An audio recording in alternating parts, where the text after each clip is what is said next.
A huge wave of blue energy rips across the dark void, and it crackles with raw power. Bolts of blue lightning spiral out from a single figure standing right in the middle of it all, and the force is so strong it bends the space around him. A golden hand pushes through the blinding light, with the fingers spread wide like it is trying to grab something just out of reach. Waves of burning energy ripple out from the palm, and the air around it hums with a force that nothing can stop. The sky turns into a sea of deep red and bright orange. Huge celestial orbs float in the distance, and their surfaces pulse with a slow and ancient rhythm. The whole universe seems to shift in response to the energy below. Lu Sheng turns his head and stares back at the golden vortex swirling behind him. He asks out loud what that just was. Our boy stands alone on the testing platform with his back to the crowd. In front of him, a towering wall of golden energy spirals higher and higher into the sky above. The golden energy detonates outward in a blinding explosion, and it swallows everything in burning light. Fail stumbles back and cries out in shock at how intense the blast is. A group of onlookers stares upward with wide eyes. One of them stammers that this is scorching sun grade. Fail clenches his fist so hard the knuckles go white.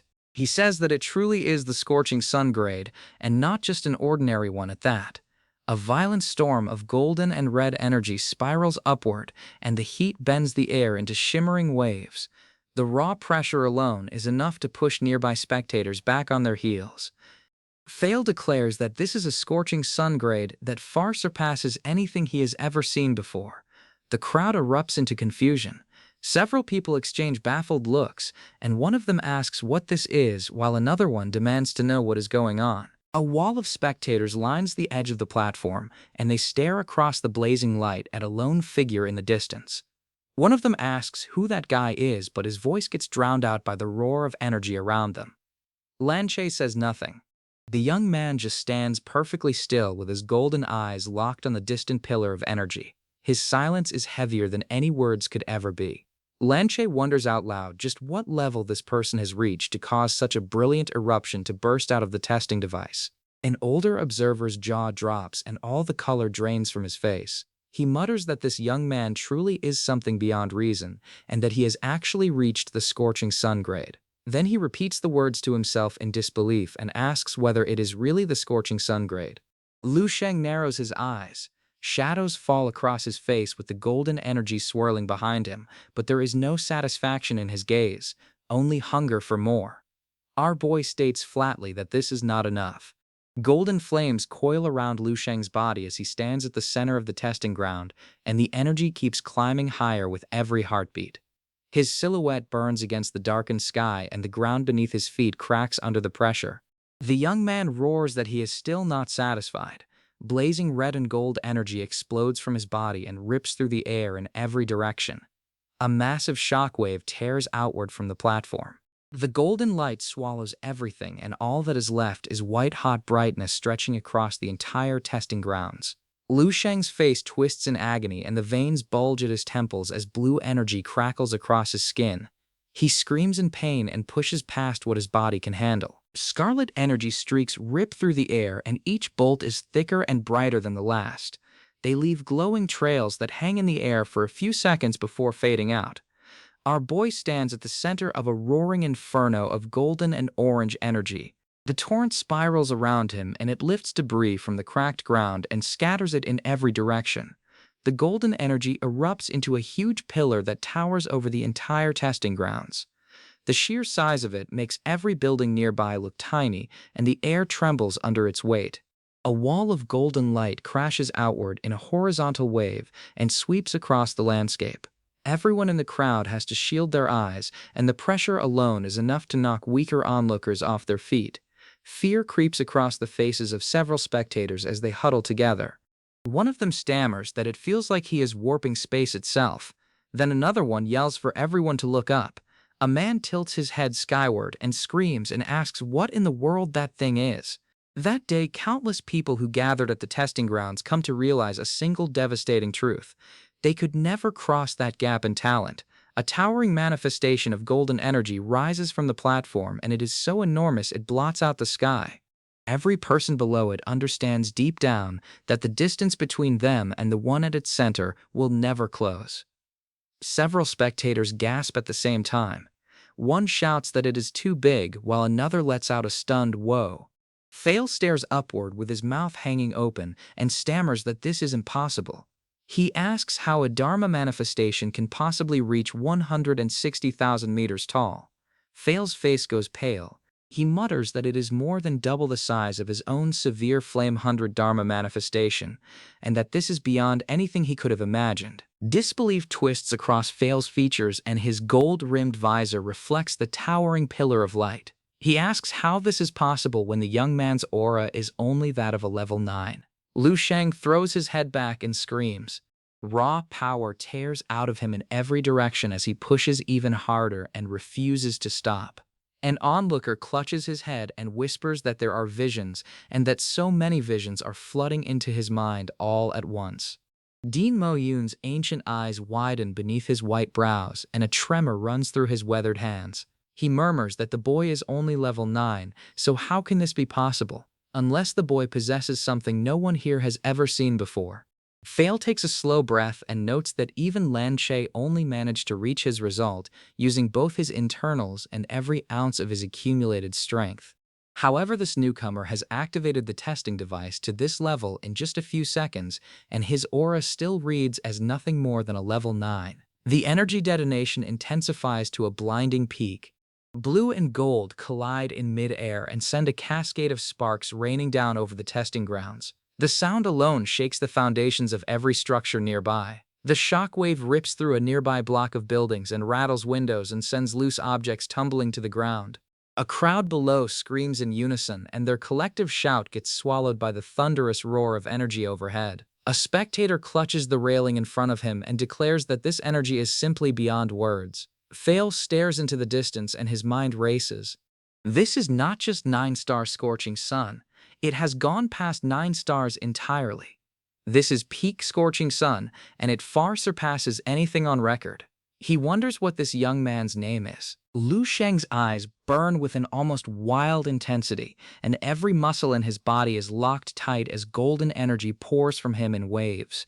He lets out a raw, guttural scream that echoes across the entire testing grounds.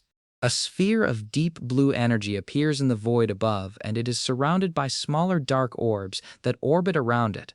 The blue sphere contracts and then explodes outward in a swirling vortex of blue and violet light. The rotation picks up speed until the edges blur into a single ring of blinding color. Lan Che's subordinate rushes forward with panic written all over his face. He grabs Lan Che's arm and asks if the young master is all right. Then Lan Che's subordinate spins back toward the energy pillar and his voice cracks. He repeats over and over that this is impossible and asks how this can be happening. Lan Che's subordinate speaks rapidly and notes that even Lan Che only managed to summon a scorching sun after using every bit of his strength and both his internal reserves. However, this unknown man surpasses that result with no effort at all. He wonders how anyone from this star field could possess such terrifying talent. A fresh explosion of blue and gold energy tears through the testing device. Lan Che's subordinate flinches at the intensity, and his eyes go wide with shock. He mutters that this scorching sun is beyond the standard grade, and that it has already blown past anything normal.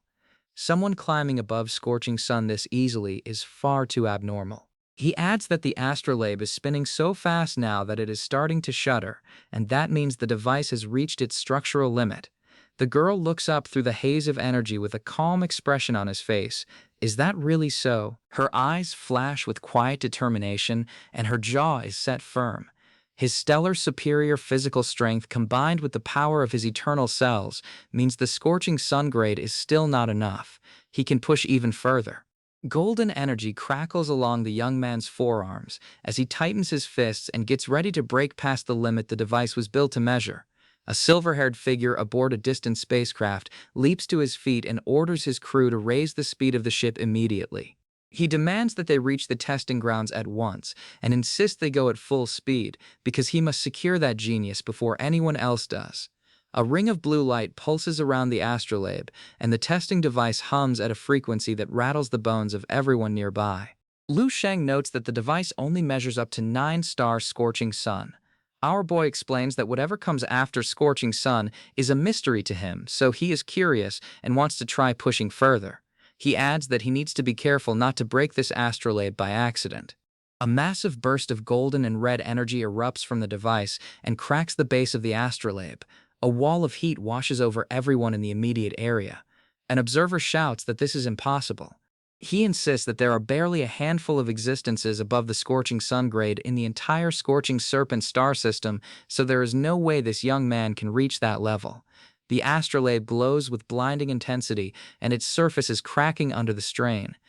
Rings of molten energy orbit the device in tighter and tighter circles, and the heat distortion around it blurs everything within a 10-meter radius. The young man stands at the heart of the firestorm, and he is perfectly calm. He asks himself once more whether the device has truly reached its limit. Lu Sheng's gaze sharpens, and a faint smile tugs at the corner of his mouth. He has not poured all of his power into this yet. Lu Sheng's 10,000 eternal cells ignite all at once, and they burn through his body in a chain reaction of pure golden fire. His power evolves once again and climbs to a level the testing device was never designed to measure.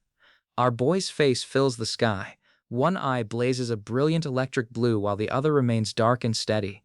Golden rays pour from his body and grow brighter with each passing second. Then between his eyebrows, a faint glow appears as if a third eye is forcing its way into existence. Lu Sheng throws his arms wide and roars for it to open. Golden and blue energy detonates from his bare chest in every direction, and his muscles strain under the force as bolts of lightning crackle across his skin. A pillar of blazing golden light erupts from our boy's body and tears upward into the sky. He stands at its base shirtless and alone, and his silhouette is dwarfed by the sheer size of the energy he has unleashed. Raw hunger burns across Lu Sheng's face, and every vein in his neck stands out as golden flames lash around him. He screams for more and demands the device give him everything it has. The astrolabe spins faster than ever before, and its blue orbs orbit in a wild frenzy as the core pulses with blinding blue light. The rotation warps the air around it and pulls streaks of gold into its field. Lu Sheng's eyes blaze with an almost inhuman intensity, and his body is locked in a single unbroken push of willpower. He screams for it to continue opening, and his voice tears through the roar of energy surrounding him. A violent collision of blue and gold erupts at the center of the testing grounds. The two forces slam into each other and spiral outward in a shockwave that sends debris flying everywhere. The golden energy rips free of its containment and floods the sky in every direction.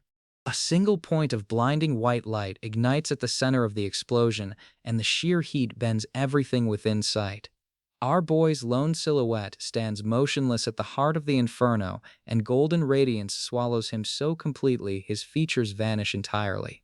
The heat shimmer around him makes even the air itself look like it is melting. Lu Sheng commands the energy to soar forth. A huge pillar of golden fire obeys and punches through the atmosphere and climbs higher than anything the testing grounds have ever produced. Count Gith's residence rises against the skyline with its grand architecture draped in aristocratic elegance. The building looms tall and ornate and stands as a monument to the wealth of one of the Starfield's most powerful families. A hand grips a phone and its screen displays some kind of live feed. The faint glow of golden light flickers across the display and captures what is happening far away at the testing grounds. Milton hurls a curse and slams his fist down. He snarls the word as if it burns coming out, and his golden hair spills across the couch where he sits. Milton turns toward the window, and his eyes catch a distant wall of golden light bleeding across the horizon. He murmurs and asks what that is, and his voice trails off. Warmth and comfort fill a luxurious private residence on a distant planet. Kiao Kiao sits curled up in pink with her crimson hair spilling over her shoulders and a stuffed bunny toy tucked against her side. The glow of a screen lights her face.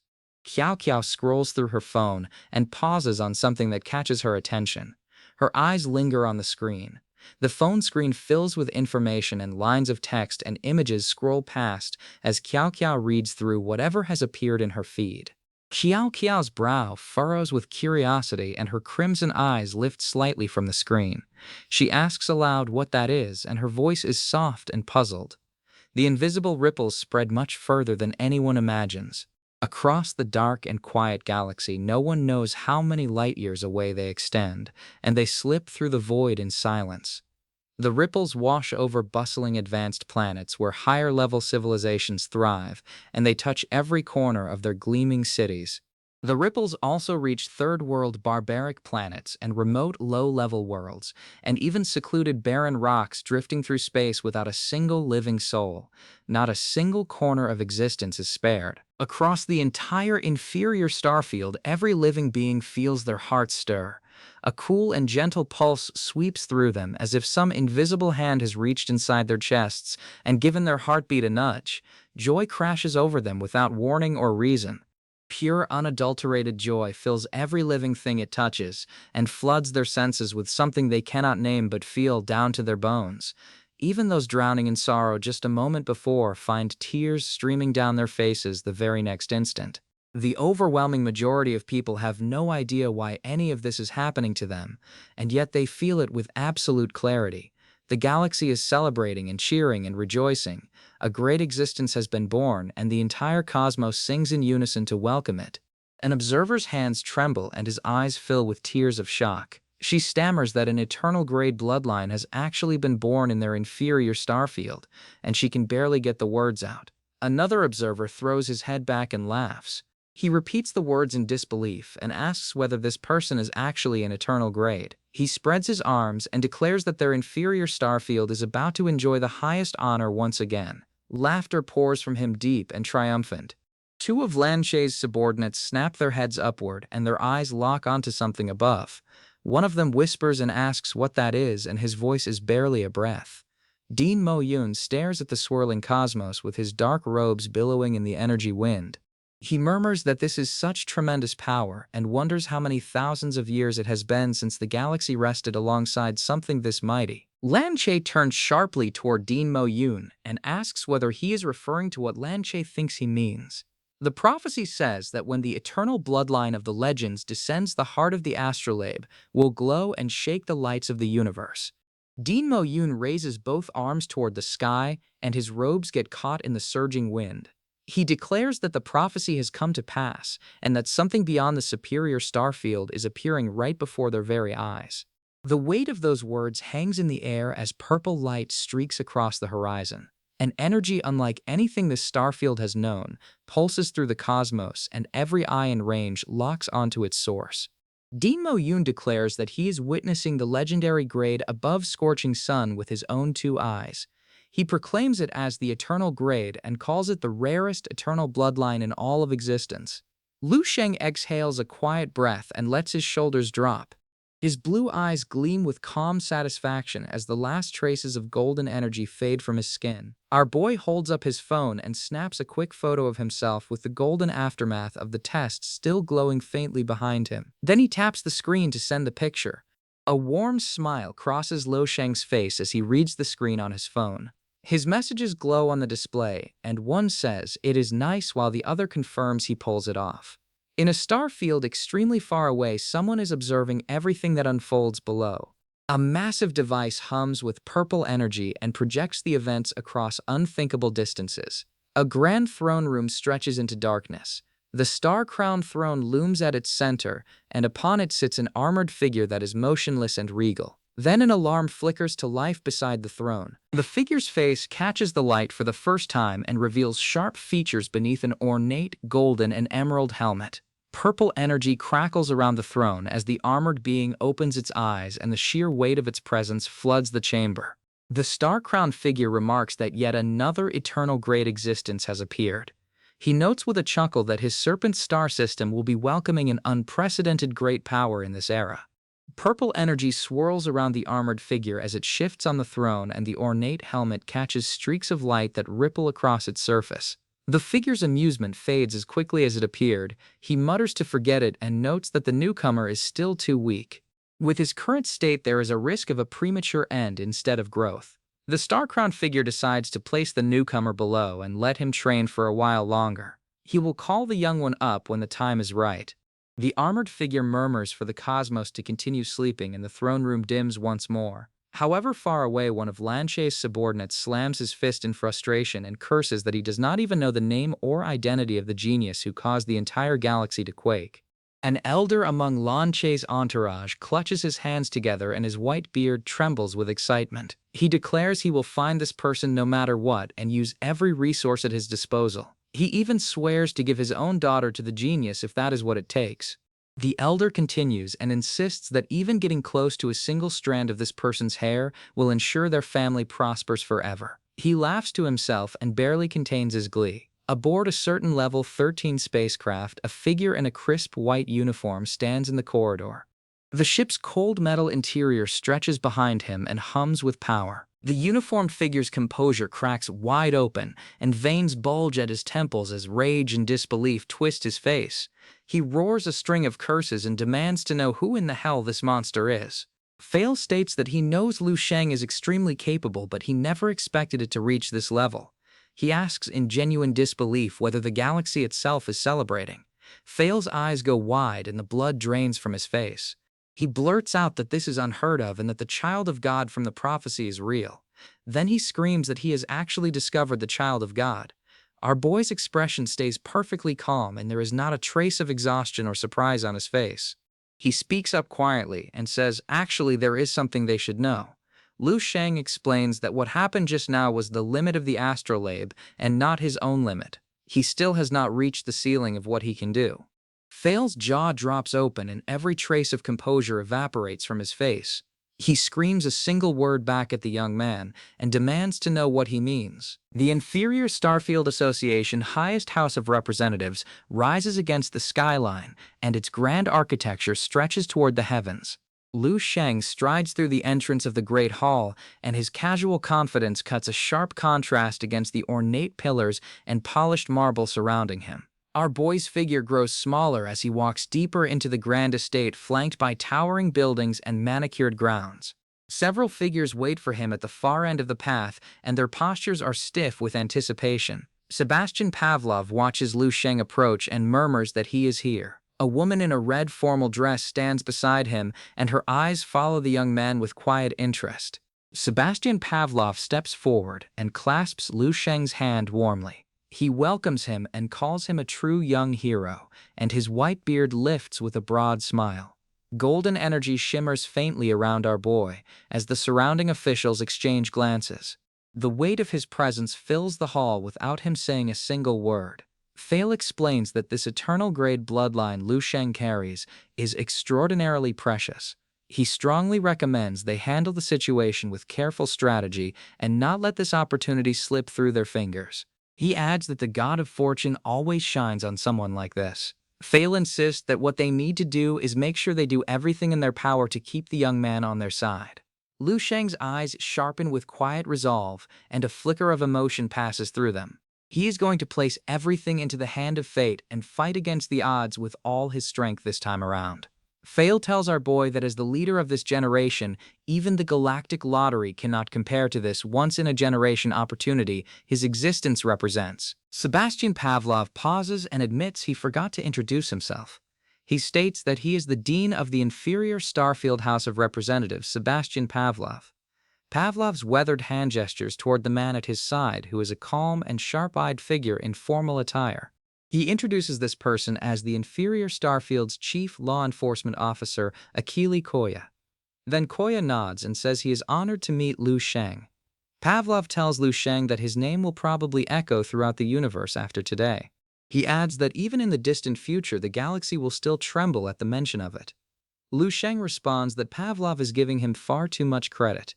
Pavlov explains that there are a total of 13 starfields rotating around the superior starfield at the center. Pavlov's expression grows solemn, and his voice carries the weight of history. He continues that it has been close to 1,000,000 years since the inferior starfield was established. However, not a single person from here has ever earned a place among the ranked inhabitable planets until now. The woman in red clasps her hands together and exclaims that Lu Sheng is the first genius in their entire galaxy in 1,000,000 years, and an absolutely unprecedented genius at that. Pavlov elaborates that across 15 starfields with millions of inhabitable planets and billions upon billions of people on each, the emergence of someone with an eternal grade physique is staggeringly rare. The young man nods quietly. It makes sense after all. His superior physique is the rarest type in existence, so finding even one person like him out of a few quintillion is perfectly reasonable.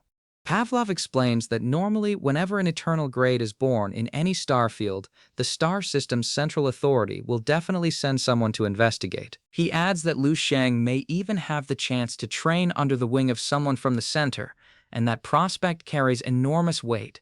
Pavlov's tone shifts to reassurance as he promises that before the star system chief dispatches anyone the inferior star field will fully support our boy's cultivation with everything it has. Lu Sheng raises an eyebrow and asks whether that means full support. Pavlov confirms without hesitation that it does. An official beside Pavlov clarifies that while the young man may be an eternal grade, he is still only level 9. He explains that no amount of the inferior starfield's resources will be truly enough to satisfy his potential needs at this stage. Lu Sheng leans forward slightly and his eyes are bright with interest. He asks whether that means he can request anything at all, and repeats the word anything for emphasis. Pavlov hesitates for a beat and starts to respond with his tone careful. He tells our boy to let him know what he needs first. He assures him they will do their absolute best to fulfill whatever demands he has, even if the request is unusual. An official standing off to the side swallows hard, and his brow furrows with worry. He whispers under his breath and wonders whether Lu Sheng is about to make some extravagant demand. Lu Sheng's expression softens and he shakes his head. He states plainly that he does not need cultivation resources. What he needs is something else entirely. The young man tells them he needs a sufficiently large inhabitable planet and a suitable place to house his allies from his mother planet. Pavlov stares at our boy with his mouth half open. He manages a single word and mutters that this is unexpected. Fail folds his arms and lets out a quiet chuckle with his gold-rimmed visor catching the light. He notes that Lu Sheng has been missing that backward mother planet of his this whole time, as if it never left his mind for a second. He reflects that perhaps this is the reason Lu Sheng has been so direct with them. His attachment to his homeland reveals a depth of character that goes beyond raw power. Day and night do not exist in the galaxy. The residents have continued their habits for millions of years, and they use the galaxy's own rhythm to measure time. By that clock, the events on the testing grounds wrap up quickly with roughly 3 galactic days equaling a full cycle on the Azure plane. As the day draws to a close, an incomparably grand banquet is hastily assembled in Lu Sheng's honor. The preparations move at a pace that matches the significance of the occasion, and no expense is spared. If every living being in the galaxy had not experienced that wave of joy sweeping through them, no one would believe an eternal grade has actually been born in their starfield. Countless spacecraft shuttle between the 10 satellites orbiting the main planet and create a magnificent spectacle not seen in a million years. Important guests arrive in droves, and all of them are eager to catch even a glimpse of this extraordinary event. The banquet building stands illuminated against the night sky, and its windows blaze with warm golden light. The architecture gleams as if the building itself is celebrating. Milton and Xiao Xiao step into the banquet hall, both dressed to the nines. He wears a clean, dark, formal outfit while she walks beside him in an elegant dress with her crimson hair cascading over bare shoulders. The grandeur of the hall stretches endlessly before them.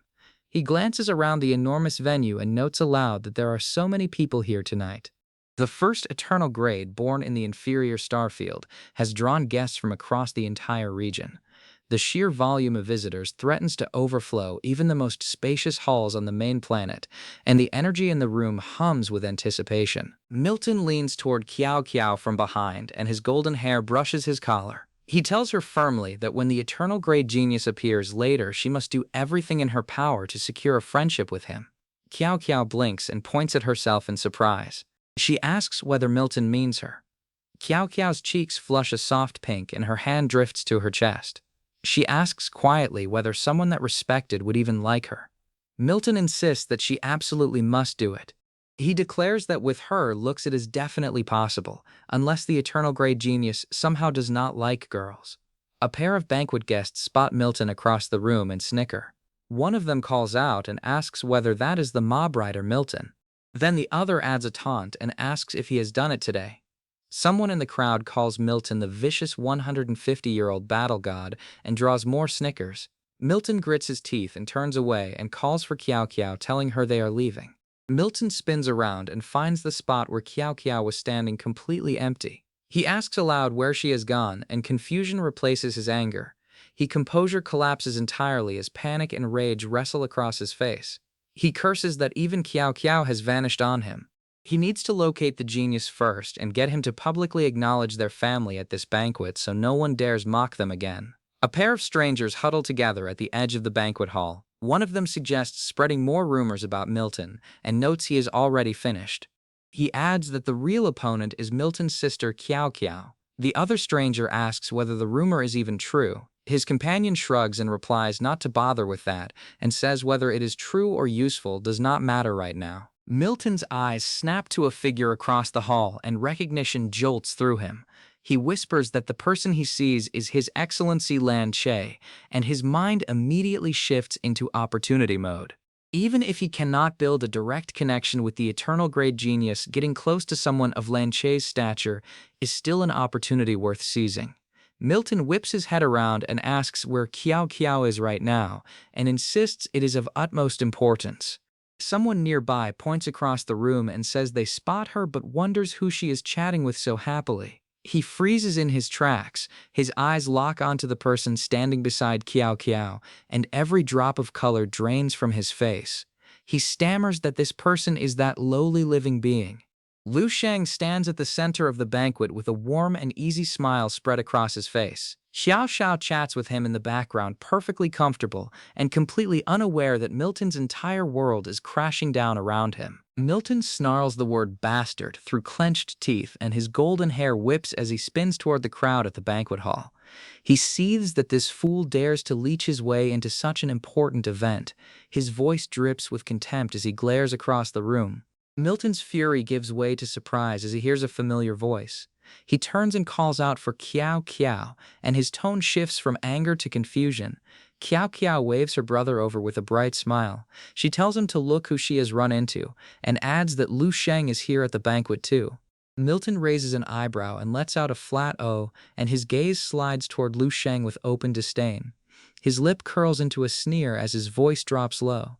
He asks whether the guy snuck in by relying on fail, and notes it looks like his warning was not taken seriously at all. Then he tells Lu Sheng to let him repeat himself. Milton steps forward and orders Lu Sheng to screw off this instant. He threatens that otherwise our boy and his worthless mother planet will face the consequences. A booming voice cuts across the banquet hall and declares it has finally located its target. Someone shouts that Lu Sheng is right here. Milton's head snaps toward the voice and his golden hair fans out behind him. Shock registers on his face immediately. Lan Che strides into view, and his massive frame is draped in a crimson formal outfit that barely contains his muscular build. A murmur ripples through the crowd as someone announces His Excellency Lan Che. Milton's eyes go wide, and he stammers and asks whether Lan Che is addressing him. He wonders aloud whether Lan Che has come here specifically to find him.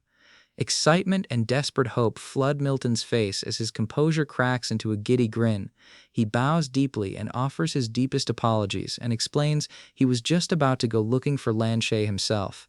He never expected the honor of Lan Che coming to find him first. Milton straightens his posture and introduces himself proudly as Milton Sith, with his chin lifted in aristocratic confidence. Lan Che does not even glance in Milton's direction. He brushes past him without slowing and asks bluntly who this person is and why he is blocking the way. The color drains from Milton's face. He stammers and asks whether Lan Che was not looking for him after all, and his voice cracks with disbelief. Lan Che does not mince words. He tells Milton to screw off and stop disrupting his conversation with Sir Lu. His boot connects with Milton's torso and sends him flying backward across the polished floor. The impact echoes through the hall as Milton crashes to the ground in a heap. He turns to Lu Sheng and addresses him as Your Excellency. He explains that the young man's eternal grade bloodline is an extremely rare existence even in the main star field and the wider star system. A hand extends toward our boy holding an elegant invitation card. Lan Che states that he believes the inferior star field is not a suitable place to accommodate someone of Lu Sheng's caliber for long.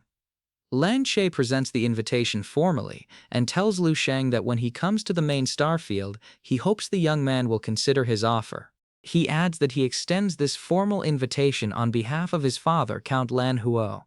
A wave of murmurs crashes through the banquet hall. Several guests gasp aloud that this young man possesses an eternal grade bloodline. Another guest asks in disbelief whether that unassuming young man is really the legendary eternal grade everyone has been searching for. The crowd erupts with urgent whispers as the revelation sinks in. One guest notes that even Lan Che's family wants to formally recruit him and addresses him as Your Excellency no less.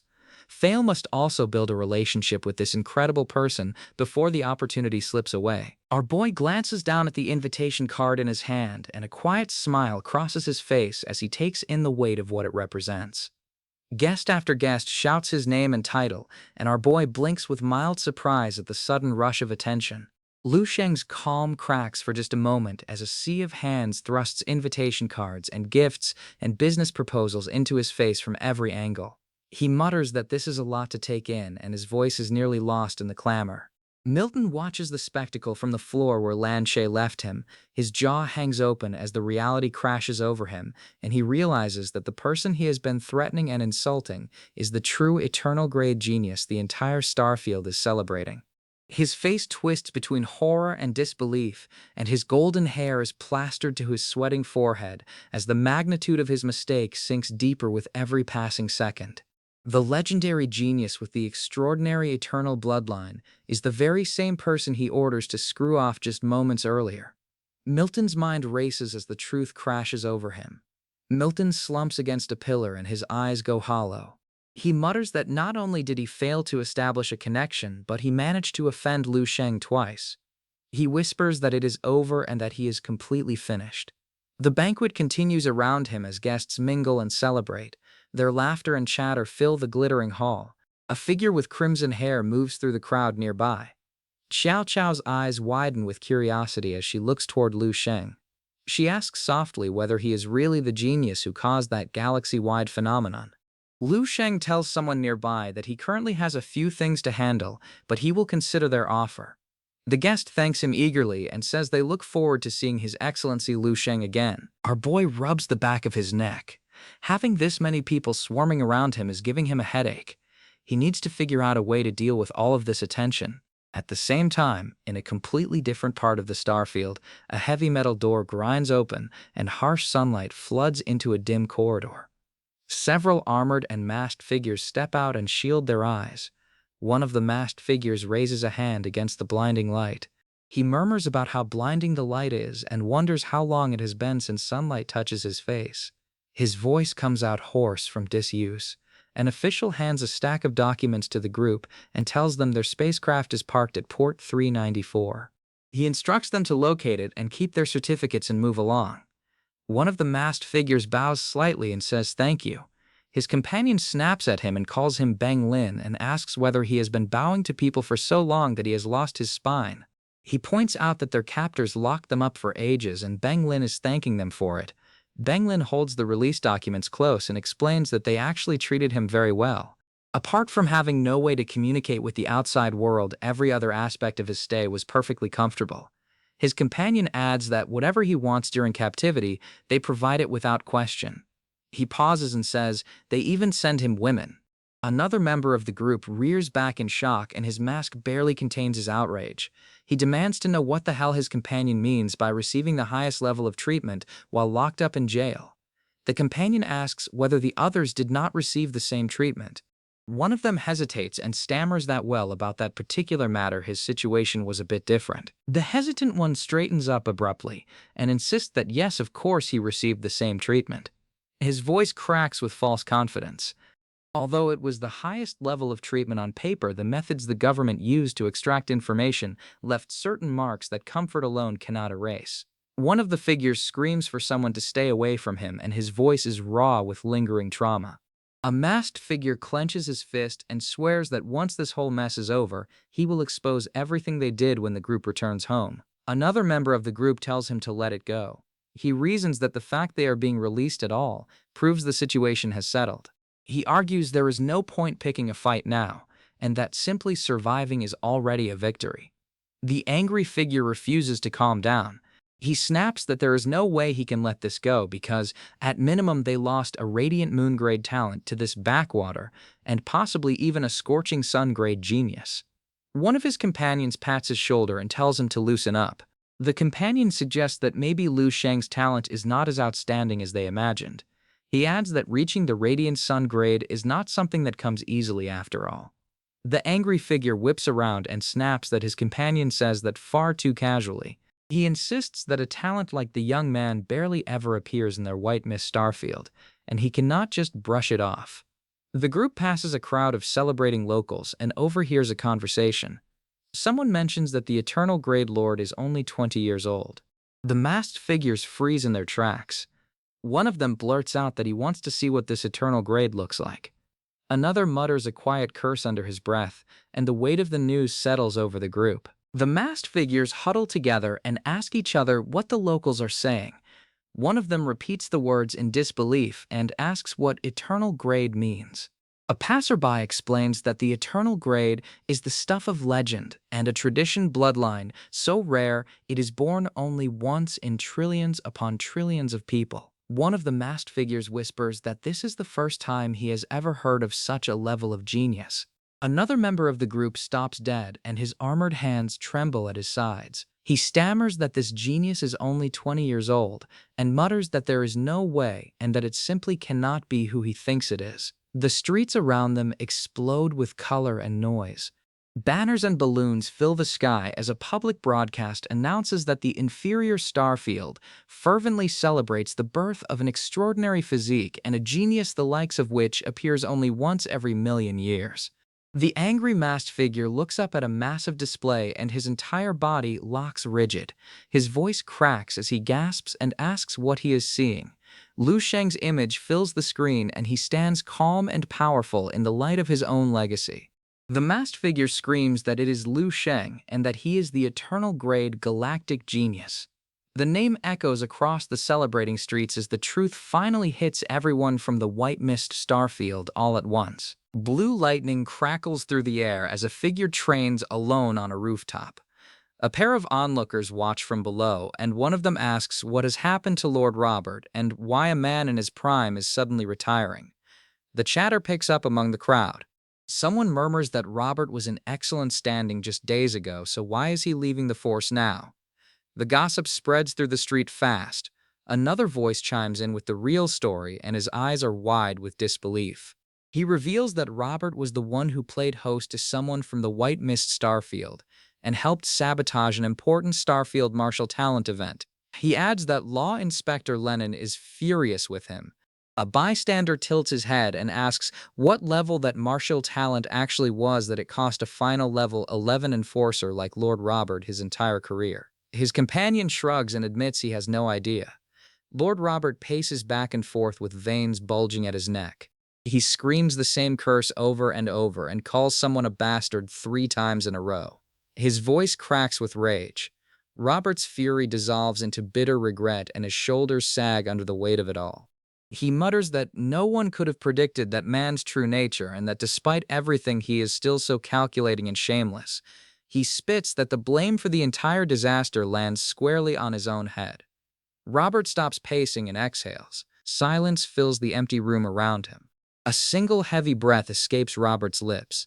He stares blankly at the ceiling and lets the word hang in the air. Robert reaches for a box of belongings and decides to let it all go. He mutters that it has been ages since he enjoyed some sun.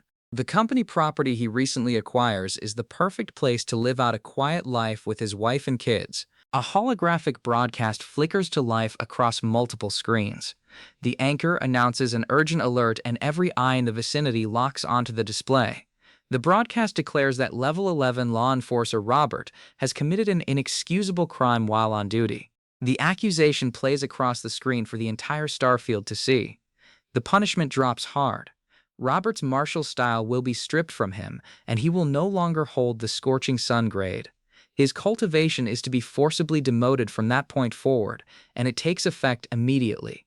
The second ruling states that Robert shall lose his position as a Level 11 law enforcer, and it is effective immediately without appeal.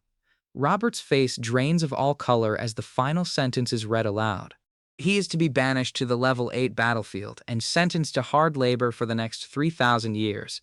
He screams and asks why. Robert grabs the sides of his head and wails that 3,000 years means his life is over. He shrieks that he never even lost a single person, so how can the punishment be this severe? Robert drops to his knees and asks whether the crime truly deserves a sentence this extreme. His voice breaks apart as the reality crushes him. The broadcast fades. Silence stretches across the screen as the dust of Robert's old life settles.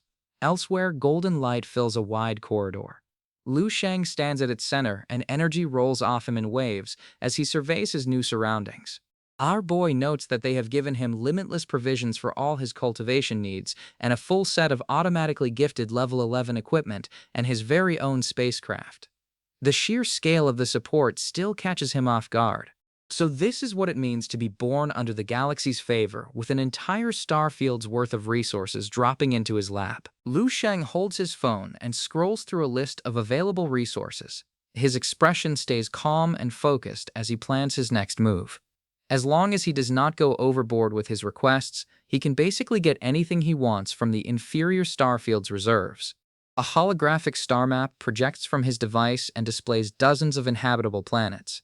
The young man notes that there is no longer any need to worry because he can now grant the Azure planet access to the resources of an entire galaxy. Lu Sheng's eyes narrow with purpose as he traces his finger across the map. He decides he will select a few solid planets and assign one to each of the major kingdoms in the Dragon's Kingdom. He adds that the remaining smaller kingdoms can all share a single planet between them. The allocation plan takes shape in his mind with clean and simple logic. Our boy leans back and wonders what the Azure planet's reaction will be once the news reaches them. Lu Sheng sits on the edge of a couch with his posture relaxed and his arms draped over his knees. The quiet hum of the spacecraft fills the room around him. A woman with purple hair strides in and suggests they go take a look at the planet. She admits she is curious about the world supposedly large enough to contain an entire planet's population. The woman hesitates mid-sentence and her tone shifts. She admits there is a problem. The spacecraft still cannot set out on the journey because the designated planet currently belongs to the White Mist Starfield, and their team is doing its best to resolve the dispute. She continues that the territorial issue is still being negotiated, and the White Mist Republic's claim complicates the transfer. The process will take time. The young man's brow lifts slightly. He repeats her words and asks whether the planet really belongs to the White Mist Starfield. A sharp beep cuts through the silence. Lu Sheng glances down at his phone as an incoming call lights up the screen. The screen displays a message from Dongxing Su asking whether Lu Sheng is busy. His expression shifts instantly from casual to alert. Our boy answers the call without hesitation and asks what is wrong. He calls her darling and presses her to tell him what has happened. Dongxing Su's voice comes through the speaker tight with worry. She tells Lu Sheng that the Azure planet seems to have encountered a massive problem. Zheng Yufen pauses in the doorway and concern pulls at her features. She asks her husband whether he is really going out to cook and reminds him that Lu Sheng will be coming home soon. Lu Dahai waves a reassuring hand and tells her not to worry. He explains that their son is doing well somewhere out there and that he is currently a duke of some kind, and there is no reason to fret over the boy. Dongxing Su tells Lu Sheng's father she is going out for a walk. He nods and tells her to go ahead. Then he turns to his wife and reminds her of something he mentioned earlier with his voice gentle. Dongxing Su steps outside into the open air. Tall residential buildings rise around her as she walks along a quiet street on the Azure planet, and her pink hair catches the wind. A figure emerges from the side of the street and calls out to her as Mrs. Lu.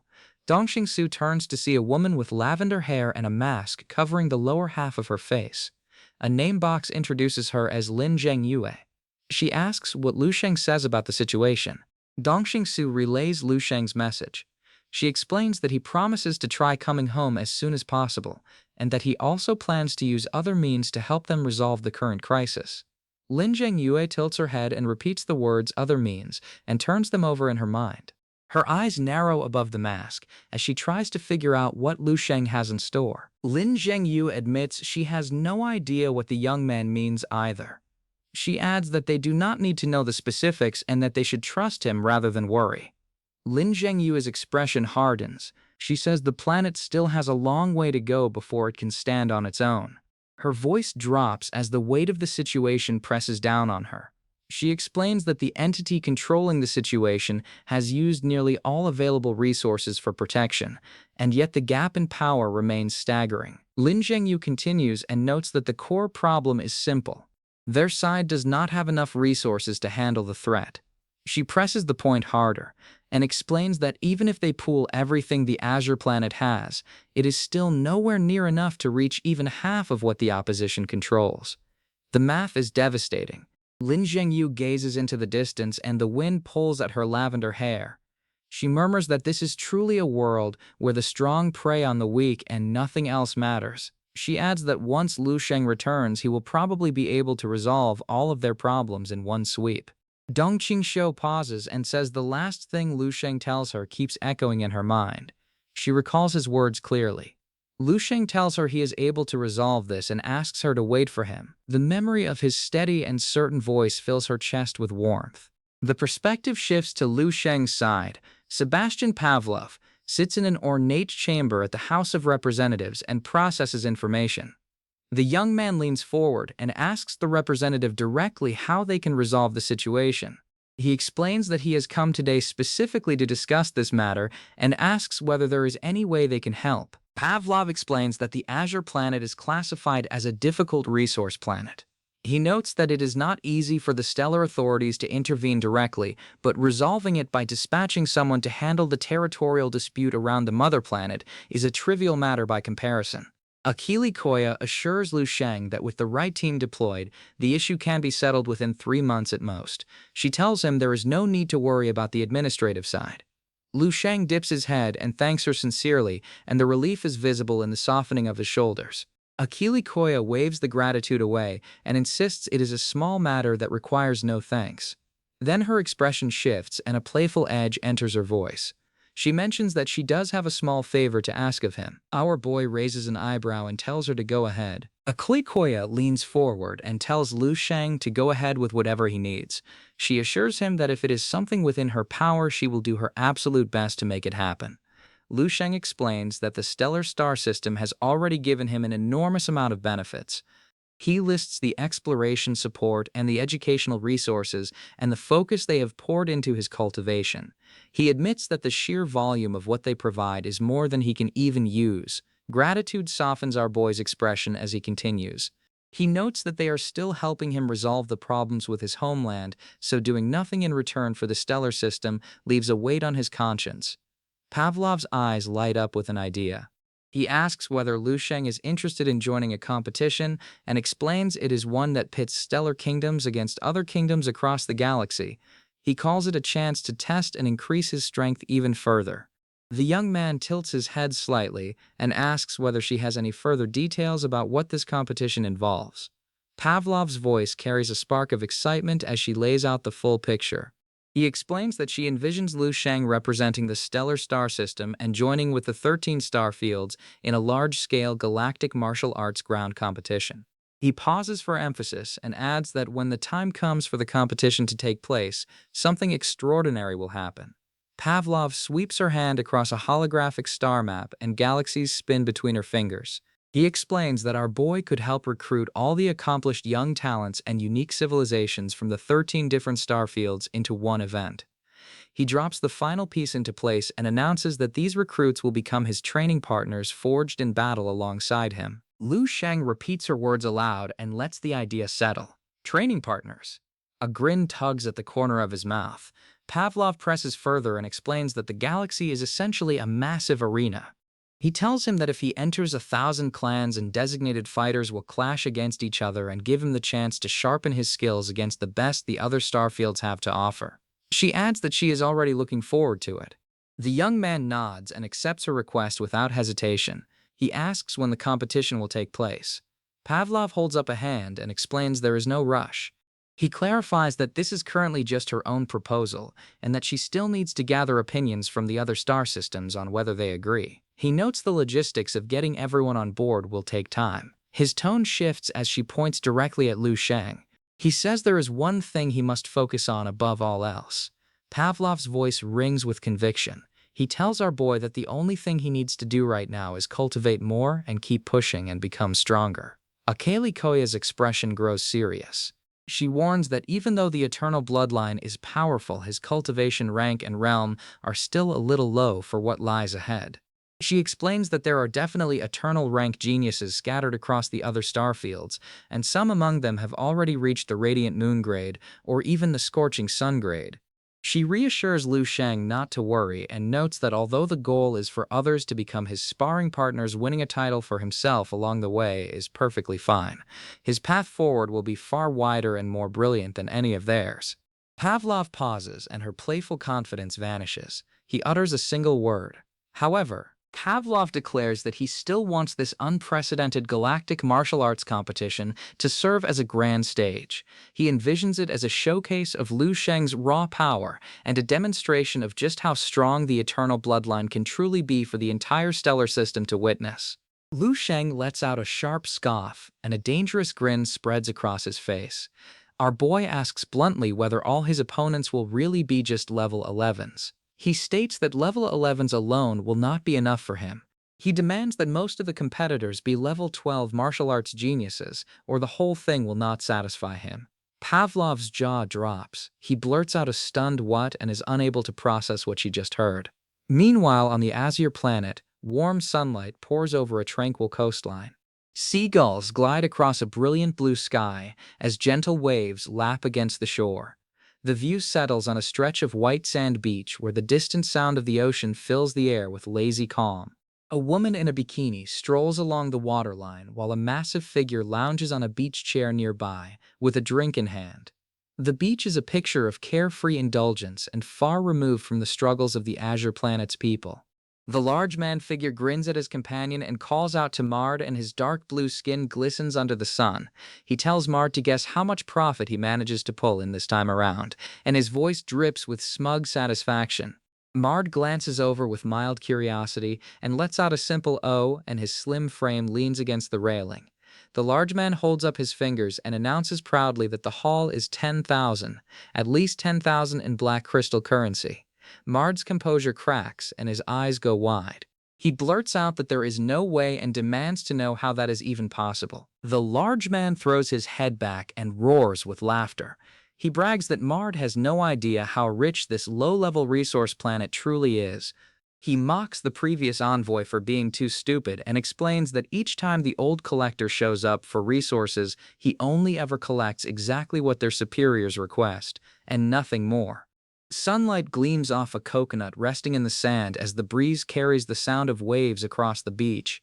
The large man chuckles and admits that the previous envoy's stupidity works out perfectly for him. If that man had been any smarter, there would be no profit left to harvest. He leans back and calculates that a few more trips will be enough to buy a house and a spaceship. He figures he can even save up enough of a dowry to marry Marda. His grin stretches ear to ear.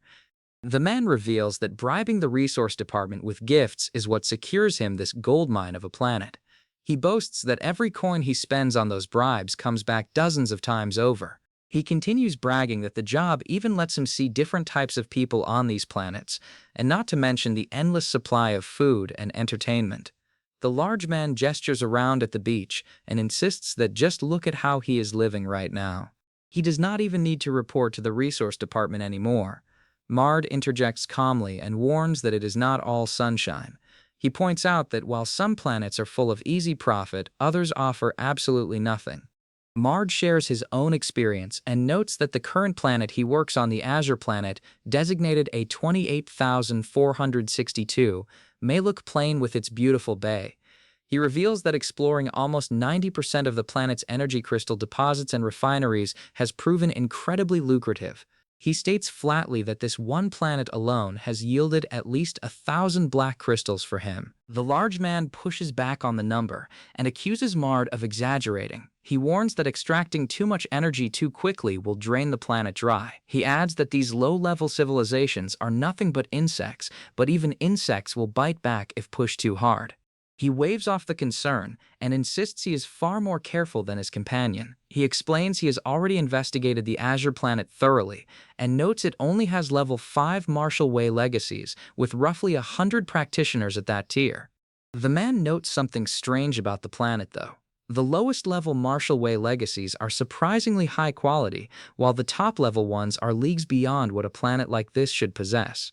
He speculates that these advanced legacies were likely purchased from other places and brought back here. Mard explains that the locals say it is because the planet once produced a genius they call the military god, and someone who stepped off this world and into the galaxy itself. Mard warns his companion that any genius capable of stepping off their home planet and into the wider galaxy is never as simple as they seem. He tells him to be careful. Mard shrugs and says he will let it go then. But he shifts the topic and mentions that something massive is happening in the nearest master star system and the neighboring stellar star system.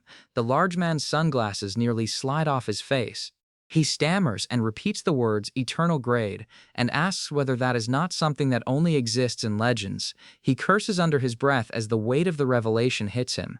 Mard smirks and tells his companion to look into it himself. He lets out a quiet laugh and leaves the rest unsaid. Mard drops another piece of the story. He reveals that the eternal grade genius originally comes from their own white mist starfield, but a careless mistake by a law enforcer allows the stellar star system to claim him.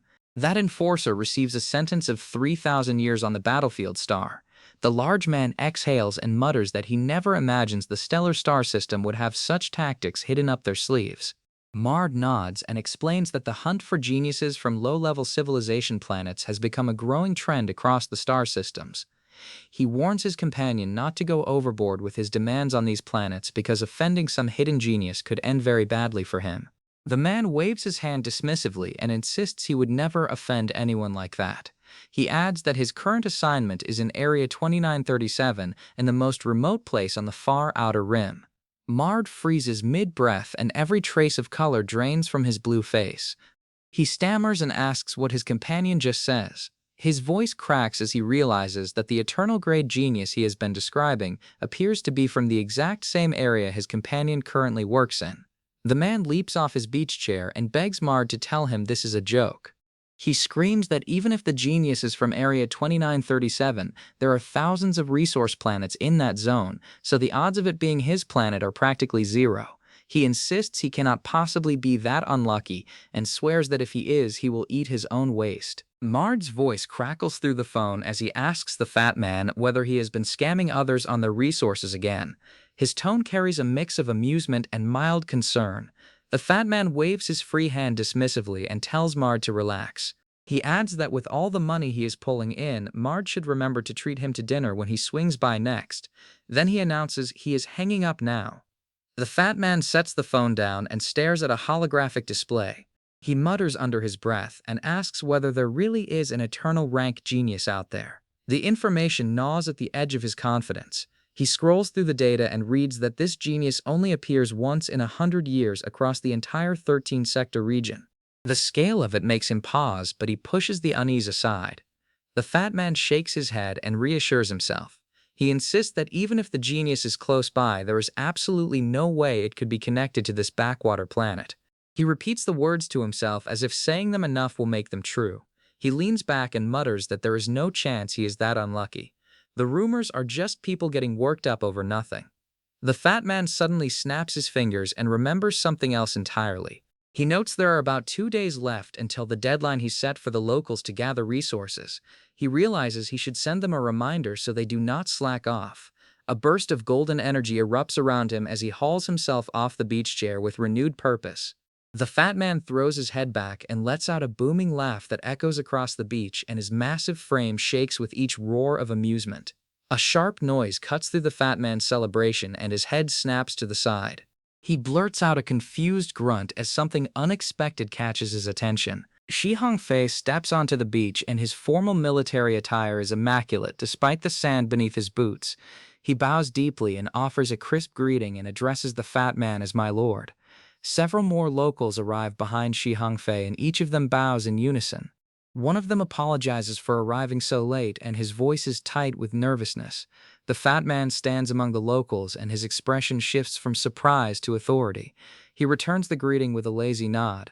Shi Hongfei steps closer and greets the fat man again. The fat man wastes no time and demands an update on the progress of the instructions he has given them. Shi Hongfei hesitates. His face tightens and he begins to speak, but the words catch in his throat. He murmurs that about that particular matter there is something he needs to explain. Several crates drop onto the sand in front of the fat man. He glances at them and his expression darkens immediately. He narrows his eyes and lets out a low growl. Something about the delivery is not to his satisfaction. The fat man erupts with fury. He demands to know whether Shi Hongfei is joking with him and snarls that the resources in these crates are garbage. He accuses Shi Hongfei of trying to pass off worthless scraps as payment and asks whether this is all they think he is worth. The fat man towers over the cowering locals and veins bulge across his massive frame. He roars and asks whether they are treating him like some kind of low-level beggar, and his rage shakes the ground beneath their feet. Energy crackles around the fat man's fists as his killing intent floods the beach. The locals stagger backward and terror is etched across every face. Shi Hongfei drops to the sand and begs the fat man to calm down. His voice trembles as he presses his forehead to the ground. A sharp voice rings out across the beach and calls for the fat man to wait. The crowd parts as Lin Zhengyue strides forward with her lavender hair whipping in the wind. Lin Zhengyue explains that their planet is only a low-level resource world with limited production capacity. She notes that the previous collector on this planet never demands anywhere near this much from them, and the current quotas are far beyond what they can handle. She adds that the fat man has been extracting an exorbitant amount of resources, and far more than any envoy before him. The gap between his demands and the planet's actual output is staggering. Lin Zhengyue bows her head and asks for his understanding. She states that they are truly at their limit, and asks him to see their position. The fat man's lip curls into a sneer. He mocks her plea for understanding, and asks whether anyone will show the same mercy to him when he fails to meet his own quotas. His voice drips with contempt. The man snarls that Lin Zhengyue has been a thorn in his side for too long. He notes that every time he comes to demand resources, she is the one who stands in his way. He declares he will make an example of her first. The fat man lunges forward and fires a blast of blue energy straight at Lin Zhengyue.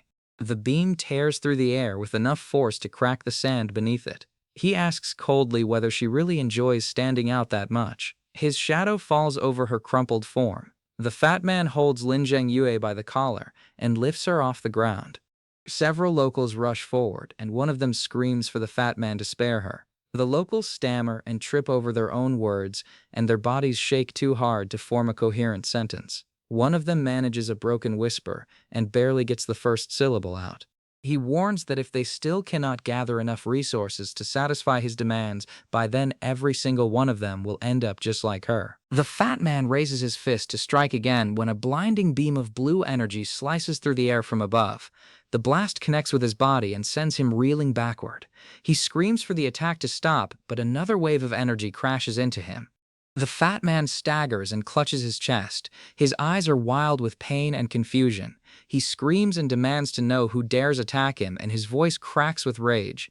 A massive warship descends from the sky, and its hull gleams with dark metal and glowing insignia. The fat man squints up at it, and recognition floods his face. He stammers that it bears the crest of the Black Dragon and one of the most powerful noble houses in the star system. The fat man squints up at it, and recognition floods his face. He stammers that it bears the crest of the Black Dragon and one of the most powerful noble houses in the star system. A figure descends from the ship, and a name box identifies him as Black Dragon Mountain Duke Luo Feng. He asks the fat man whether he is the one collecting resources from this azure planet. The fat man drops to his knees and screams that yes, he is the one. He addresses Luo Feng as my lord, and his arrogance dissolves into desperate submission. Luo Feng declares that he has located the right person. He states that he is the Duke of Black Dragon Mountain sent as an envoy to investigate. He reveals that the fat man has been embezzling resources for his own profit and exploiting the Eternal Duke's own mother planet. He warns that the fat man will need to spend 1,000 years repaying these crimes. The fat man's entire body goes rigid. He screams that this is the Eternal Duke's mother planet and insists it must be a misunderstanding. He swears he has never done the things Luo Feng accuses him of doing. The fat man pleads that he only wants to earn a little profit from a meaningless resource planet. He insists he has no idea this world holds any significance. Luo Feng stares down at the fat man without a shred of sympathy. He points out that the fat man is currently doing exactly what he just denied and asks how he dares claim innocence when the evidence is right in front of everyone. The fat man's face contorts with horror as the full weight of the accusation crashes over him. He stammers and asks what he is currently doing wrong, and his voice shrinks to a whimper. The fat man gasps and cries out and asks whether Luo Feng is telling the truth. He asks whether this really is the Eternal Duke's Azure planet. A battered figure drops to his knees on scorched ground with arms spread wide in total surrender. Dust swirls around him as an imposing silhouette towers overhead and radiates absolute authority. A woman with long dark red hair points at the kneeling prisoner and declares that this is the best territory to rake in profits since it belongs to the Eternal Duke's mother planet. The figure beside him gives a quiet confirmation. The tall man's gaze hardens and his voice drops to a low command. He orders his men to drag the prisoner away and investigate every last detail of what he has done. Anything he committed while the Eternal Duke was absent will be laid bare, and he will receive the punishment he deserves. The girl slams her fist down with force and announces that she is in full agreement with this decision. A group of men march across rocky terrain together. One of them remarks that they owe this fool a debt of gratitude because without his reckless greed, they never would have stumbled into such a rare chance to connect with the Eternal Duke. A sly grin carves across one man's face and his eyes glint with barely contained amusement. He agrees and lets out a sharp laugh, and then suggests they put the fool to use as their very first offering to the Duke. He explains that the Eternal Duke's bloodline is still at a lower level for now, but with time and proper cultivation he could outgrow the White Mist starfield entirely and relocate his base to a far grander galaxy. Sooner or later he will ascend to Eternal Marquis and possibly even reach the legendary rank of Eternal Prince. Every drop of color drains from the fat man's face and his pupils shrink to needlepoints.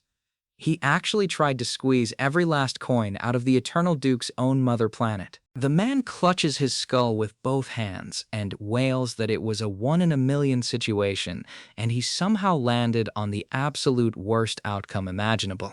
He curses his own rotten luck until his voice cracks. The man slumps forward and groans that if only he had known things would end up like this, he would have walked away the moment he arrived. He never would have let greed drag him this far. Lin Zhengyu brushes a strand of long pink hair from her face, and her expression is calm but her eyes carry quiet concern. She lets out a soft cough to clear her throat and straightens herself. Lin Zhengyue's eyes snap wide behind her mask, and she blurts out asking what is happening to her body right now. The man glances around at the group and asks if everyone is feeling all right, and notes that they all look surprised. Lin Zhengyue's lips part as pure wonder fills her gaze and her eyes reflect the emerald glow that spirals outward. The man stands beside her with one hand extended and a steady pulse of green light radiates from his palm and washes over the land. Lin Zhengyu stumbles backward and lets out a sharp gasp. He is utterly unable to process what just unfolds before his eyes. She stammers that the energy just caused their entire group to recover all of their vitality at once, as if years of damage never happened. Lin Zhengyu pauses mid-step and asks what this strange sensation flowing through her is. Then she closes her eyes and whispers that a warm energy is spreading through every corner of her body and mending wounds she did not even know she carried. The man explains that the only medicine he carries is level 5 and above. He tells them that while these medicines can heal their injuries, he will not charge them a single crystal for it.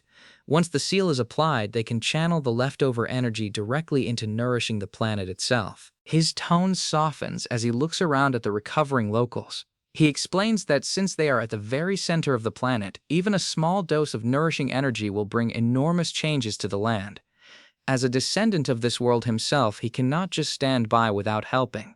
Lin Zhengyue bows deeply and her voice trembles as she thanks him for saving her and calls him her lord. She does not yet realize she is speaking to her own son. Lin Zhengyue clenches her fist as green energy swirls tight around her body. She adds that the healing is only part of it because her own combat strength has risen by a considerable margin just from the exposure alone. Someone snaps at the group to stay focused and act properly in front of their guest.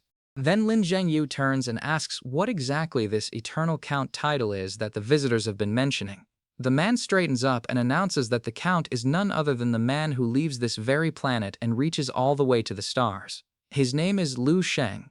He continues and tells her that they probably know Lu Sheng by his old title of military god, or perhaps by his reputation in the Starry Court.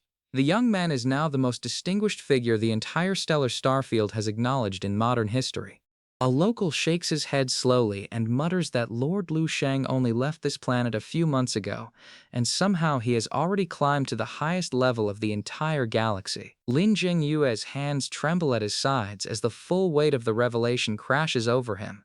She whispers that our boy is the kind of genius that appears once in 100,000 years and a talent the galaxy itself has not seen in living memory. Lin Zhengyu's eyes crinkle as a wave of amused disbelief washes over her face, and her lips curl into a helpless smile. She shakes her head and says that kid finally makes her understand what he means by doing normally on the other side. A lone silhouette stands at the center of the devastation, perfectly still. The shattered void shimmers around him, and faint remnants of dark energy drift past in silence. Lu Sheng's brow furrows as he studies the aftermath of his own strike, and a flicker of curiosity crosses his deep eyes. This power is clearly the same type he wielded before, and yet for some reason it has grown far stronger than the galaxy-level martial arts of the Wind Path. The surge might be connected to the particular frequency he encountered previously. That encounter forced something deep into his body and pushed his balance to its absolute limit. As a result, his raw strength expanded far beyond what he expected. Our boy lifts his gaze toward the distant stars and remarks that he can now sense a planet from several light years away. Every flicker of energy and electrical current across the void reaches him without effort. Lu Sheng's eyes narrow with focused intensity as energy ripples across his skin. He decides to adjust his peak technique first and fine-tune the fifth-tier method while incorporating his spatial techniques to create a more balanced foundation. The young man pauses and recalls that they promised to send someone to check on his people back home. He pulls out his communicator and decides to see for himself whether they actually kept their word. A hologram flickers to life and Dong Qingxiu's face appears before him. She asks if he is finally on his way home, and her voice carries a mix of relief and anticipation. Lu Sheng's expression softens for just a moment, and a rare crack appears in his composure. He tells her he is still about half a day out and asks how things are going on her end. He wants to know if everything has been resolved. Dong Qingxie responds that things have been taken care of, but adds with a careful tone that the commotion surrounding the resolution turns out to be pretty significant. Half a day passes. Lu Sheng's ship descends through the atmosphere, and he steps out onto solid ground. Massive holographic banners and sprawling displays fill the sky, and he freezes in his tracks at the sheer scale of what greets him. The young man stares at the spectacle stretched across the entire horizon and mutters that calling this just a commotion is the understatement of the century. He wonders how many people they mobilized for his sake and whether any of this was truly necessary. Lu Sheng's expression shifts between confusion and mild embarrassment as a voice calls out and asks if the new arrival is the Eternal Count. He responds plainly and says he is not sure about any Eternal Count because his name is just Lu Sheng. A colossal banner unfurls across the sky, blazing with the words, welcoming the Eternal Count back to his mother planet. A magnificent warship hovers overhead as thousands of lights illuminate the cityscape below in a dazzling display of celebration. Our boy stares up at the spectacle with wide eyes and murmurs that this welcome is far too extravagant. He owes these people a massive favor now, and the weight of that debt settles heavily on his shoulders as the chapter draws to a close. A sea of people stretches across the open ground as far as the eye can see, and banners flutter beneath a sky dotted with warships. Lu Sheng stares at the massive gathering before him and can only mutter a single stunned word. Our boy freezes in place with his mouth hanging open as the sheer scale of the welcome hits him. A figure from the White Mist Starfield's Black Dragon Mountain family steps forward and bows and announces himself as a representative greeting the Eternal Count. Dozens of delegates drop to one knee in unison, and their faces are tight with reverence and barely contained excitement. One introduces himself as being from the White Mist Paradise, while another calls out that he hails from the inferior Starfield's Beaming Lion family. The crowd surges with energy as even more delegates push forward, and each one is desperate to announce their affiliation. Voices overlap as a wave of collective fervor ripples across the air. Lu Sheng raises a hand and greets everyone with a casual wave. He does his best to look composed despite the chaos around him. The young man's brow creases with genuine surprise as reality sinks in. He wonders aloud just how many people they sent over, and notes that they even deployed an entire star naval force to his mother planet. The envoy who once threatened this planet probably never imagined dozens of cannons would be aimed at him the moment he arrived. Lu Sheng turns to the gathered delegates and thanks all of them sincerely for coming here to help protect his mother planet. A brown-haired man's expression warms with respect as he steps forward.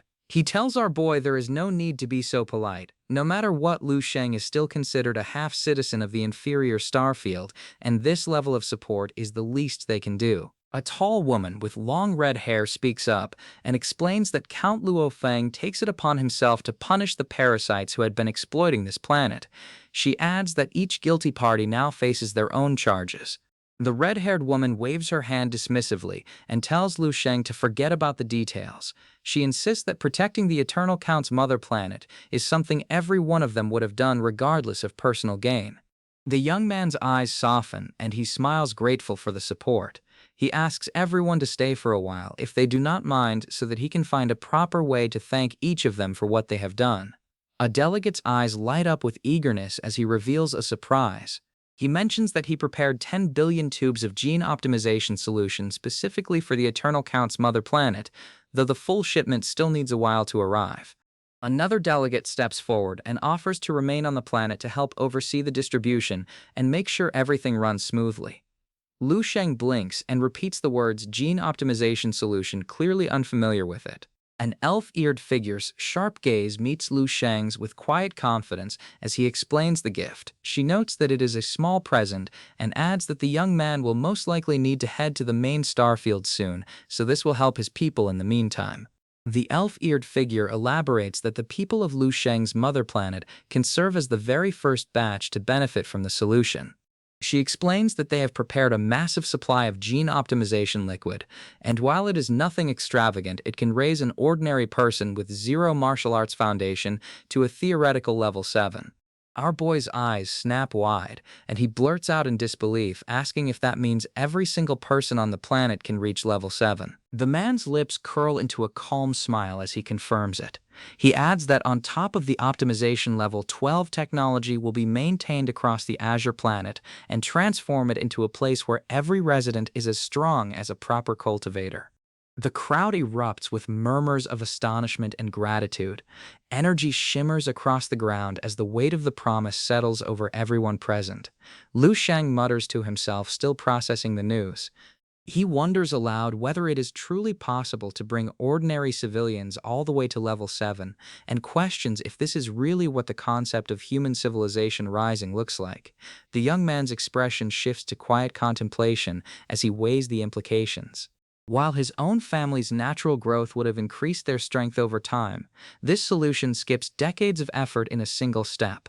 A delegate approaches with a warm bow and offers 10,000 offering bracelets as a personal gift. He says it is the least he can contribute to help the Eternal Count's people rebuild. Lu Sheng's head snaps up and he lets out a bewildered sound, caught completely off guard by yet another lavish offer. A figure with reddish-pink hair steps in closer with a confident grin on her face as she explains the next gift. She describes a top-tier upper-class spaceship and notes that it is something an ordinary person could never hope to purchase. She urges our boy not to refuse this one. Lu Sheng accepts with genuine thanks. A broad-shouldered man throws his arm up and declares that he will provide 300 soldier guard squads to protect the Eternal Count's mother planet from any remaining galactic pirates in the region. Another man steps forward without missing a beat and announces that he will contribute 1 million complete battle armor sets for the planet's defenders. Lu Sheng's composure finally cracks and his mouth opens and closes as he struggles to keep up. He tries to respond to each offer, but the words pile on top of one another faster than he can process them. Everyone is incredibly enthusiastic and frantically competing to build a relationship with Lu Sheng. Our boy raises both palms and tells them all to please calm down and repay rationally, because the generosity is starting to overwhelm him. High above the atmosphere, a fleet of cargo ships descends toward the Azure planet in a steady stream.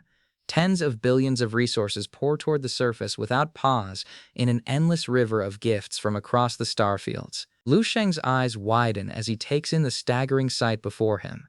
Mountains of crates and containers fill the landing zones, and their contents gleam under the open sky as countless resources blanket the ground in every direction.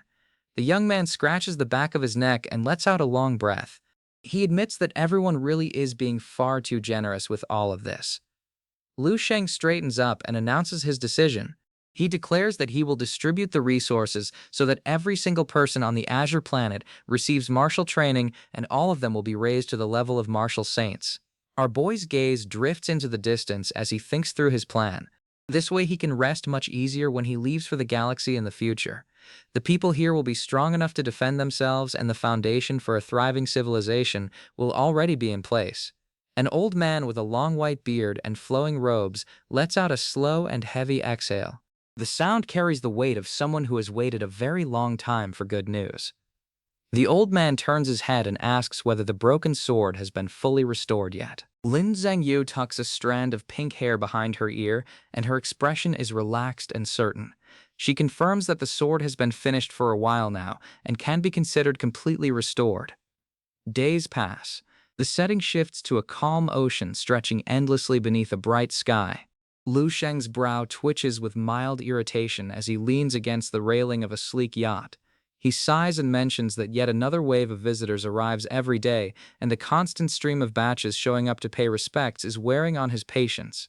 Dong Qingxiu adjusts her swimsuit strap and glances at the young man with a knowing look. She tells him it just shows how popular he really is. She folds her arms and adds that this is simply how the world works, and the same principle applies across every starfield in the galaxy. Her gaze sharpens, and she lowers her voice with her expression turning serious.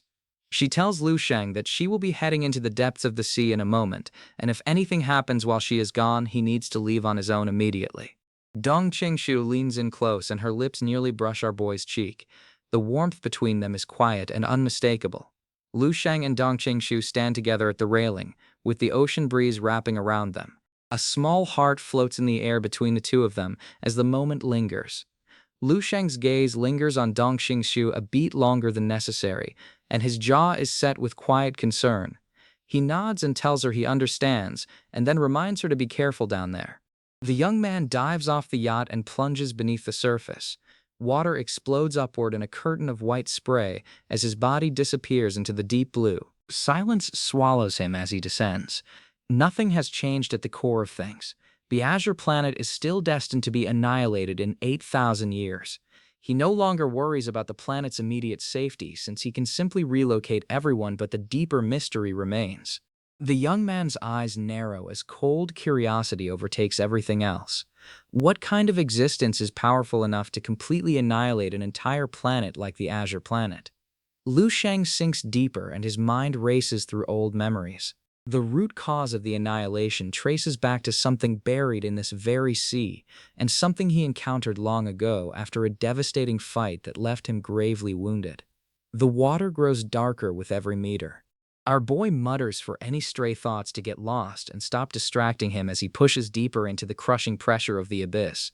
Lu Sheng pauses mid-descent, and his eyes widen as a realization strikes him.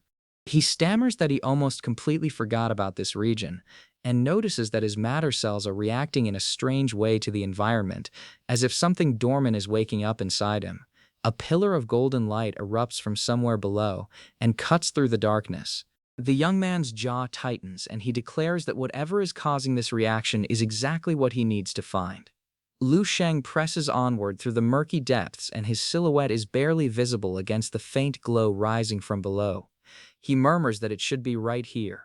Our boy's expression hardens as the ocean floor stretches before him in total darkness. Faint currents of energy pulse along the seabed and beat beneath layers of sand and stone. Lu Sheng grabs his forearm and realizes something is off. He notes aloud that the surrounding environment has a strange quality to it. The matter cell in his palm is going haywire, and almost as if it is trying to tear itself out of his body. The young man's brow furrows deeper as another thought gnaws at him. He cannot shake the feeling that he is forgetting something important and some detail that keeps slipping just out of reach. His eyes fly open as the missing piece clicks into place. It is his fluctuating consciousness. In the past, every time he entered the water, his mind would buckle and warp under the pressure. But right now, he feels absolutely nothing. Lu Sheng throws his head back and lets out a laugh that echoes through the black water. Far below him, a colossal red eye snaps open in the darkness, and its crimson iris is fixed directly on him. Our boy's face drains of all color as a voice booms through the deep, ancient, and enormous. It declares that it has finally found him again, and the words shake the water itself. Lu Sheng's blood runs cold, and his eyes lock onto the source. He gasps and barely manages to voice what he sees. The darkness below peels away, and a massive shape takes form, bathed in a faint golden glow. Lu Sheng stands motionless in the deep, staring down at something so vast it dwarfs every threat he has ever faced as the chapter closes on the edge of a terrifying revelation. Lu Sheng bursts through the dark water, and arcs of blue and white energy crackle across his body. The deep-sea abyss lights up behind him as he rockets upward at blinding speed. A massive column of violet energy slams downward through the ocean and splits the water in its path. The sheer force sends shockwaves rippling outward as the entity launches its attack from the darkness below. Our boy twists his body mid-flight with sharp and focused eyes as crimson and blue energy collide around him. He weaves between the blasts with barely a hair's width to spare, and the heat of the impact scorches the water at his back. Lu Sheng shoots upward through the deep ocean with flames at his heels as the massive entity surges after him. He glances back over his shoulder with a grin and taunts the creature and asks if it is really trying to catch him.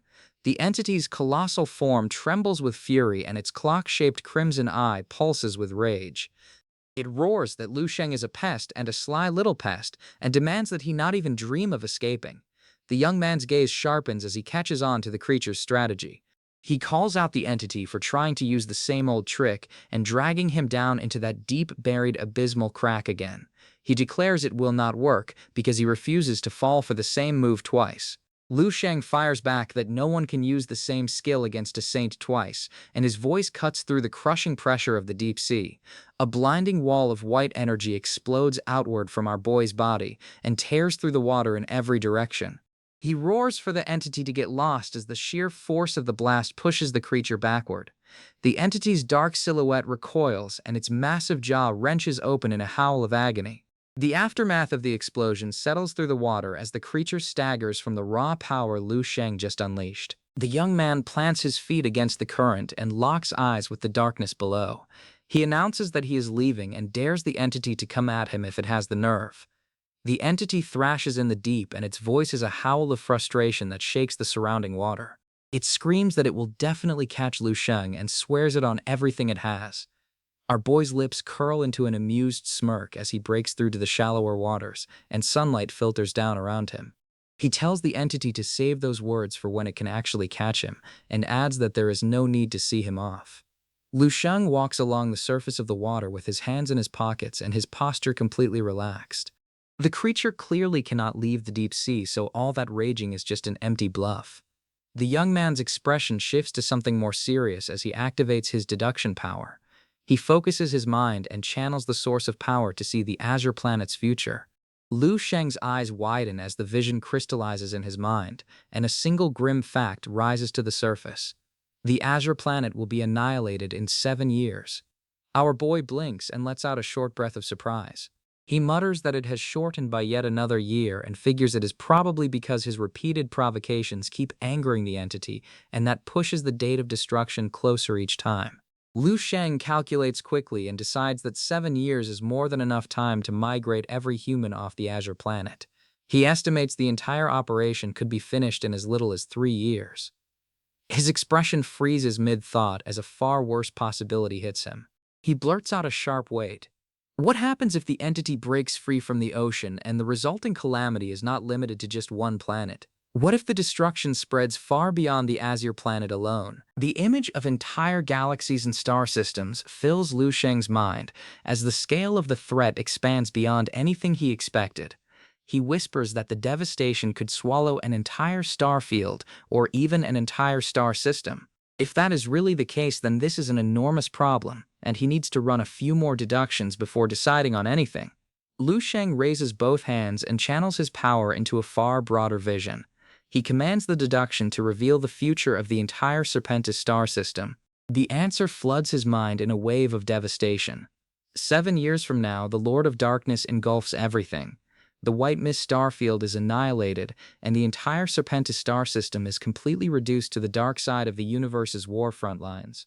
His face drains of color and his voice cracks with disbelief. He gasps that because of him, the lifespans of countless lives across the entire Serpentis star system have been shortened to almost nothing. Lu Sheng stares into the distance, and the weight of every life in the star system presses down on his shoulders. He admits that today, every single action he takes affects the future of the entire system. Our boy clenches his fists and declares with quiet resolve that he needs to make up for the damage he has caused. Lu Sheng's eyes narrow and his voice drops to a low murmur. He repeats the number to himself. 7 years. There are still 7 years left. He restates the fact plainly and lets it sink in. 7 years from now, the Azure planet will be annihilated. The dark side of the universe tears through the planet's barrier and unleashes waves of darkness that destroy not just the Azure planet, but everything around it. The entire Serpentis star system is dragged to the front lines of an endless war. He pictures a worm gnawing through the skin of an apple and slowly devouring the lives of everyone inside. He can either cut off the rotten part and remove the worm before it spreads further, or he can wait until the skin has been completely broken through, and by then, the damage will be beyond repair. Our boy snaps back to the present and resolves to block the crack himself right now. There are only 2 paths forward, and both require action. Lu Sheng's expression hardens as he accepts the stakes. No matter which path he picks, he will need overwhelming strength to back it up. Without enough power, he will just end up getting swallowed by the very thing he is trying to stop. Whatever is capable of possessing a monster and devouring an entire planet must be at least rank 11 in strength, and if not, rank 15. The gap between the young man and that level is still enormous. Lu Sheng asks himself how old his original prediction says he will be by the time he reaches level 15. The answer sits heavy in his chest. Our boy's jaw clenches as the math hits home, and a spark of fierce determination burns behind his eyes. The prediction is 10,000 years and he only has 7. He mutters that 10,000 compressed into 7 leaves him no choice but to give it absolutely everything he has. A massive shark lunges out of the dark water with its jaws wide open and rows of teeth glinting in the faint light. Lu Sheng darts to the side and grabs the creature by its head without flinching. The young man holds up a small eye in his palm, and the mutated cell glows with a faint red light. He tells the creature he needs to borrow it for a while. Lu Sheng's fingers tighten around the cell as crimson energy spirals outward from his grip. He presses the mutated cell into the shark's body and forces it deep beneath the creature's scales as it thrashes and convulses. The shark goes rigid as the cell takes hold and dark energy courses through its entire form. Its eyes flash with an unnatural glow as the transformation completes. Deep below the surface, a massive red shape pulses in the darkness.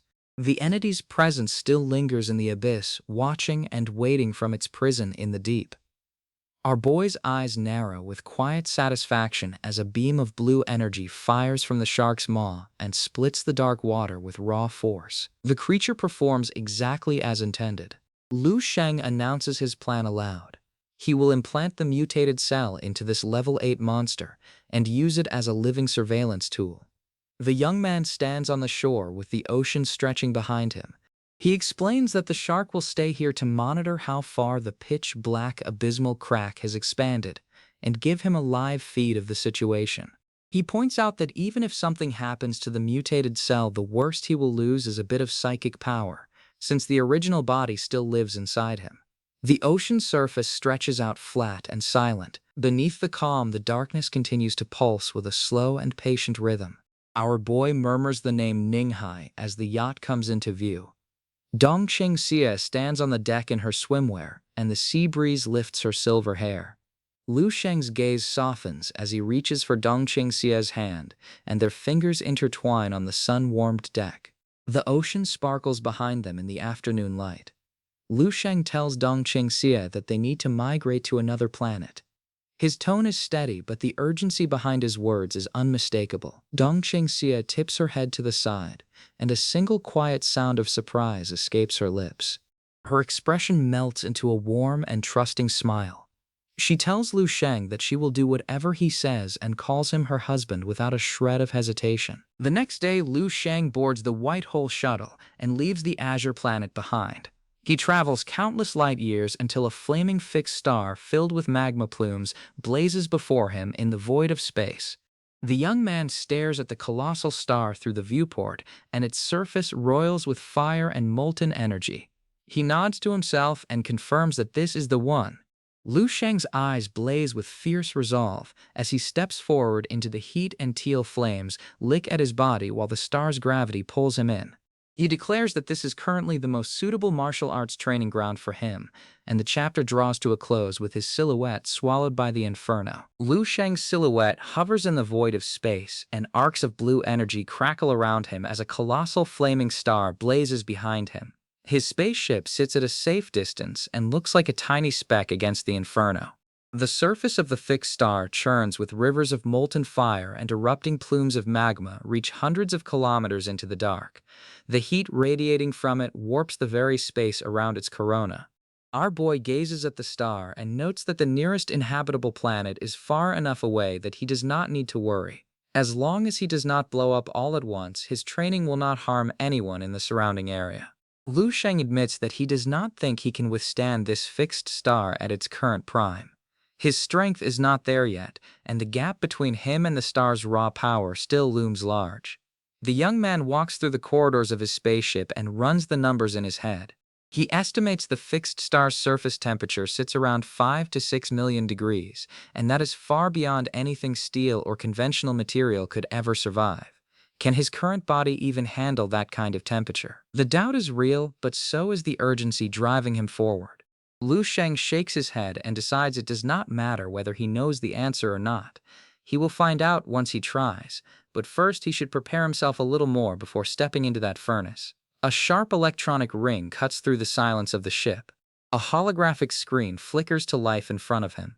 The AI secretary appears on the hologram, and her long purple hair frames a composed face. She greets our boy and asks for his orders.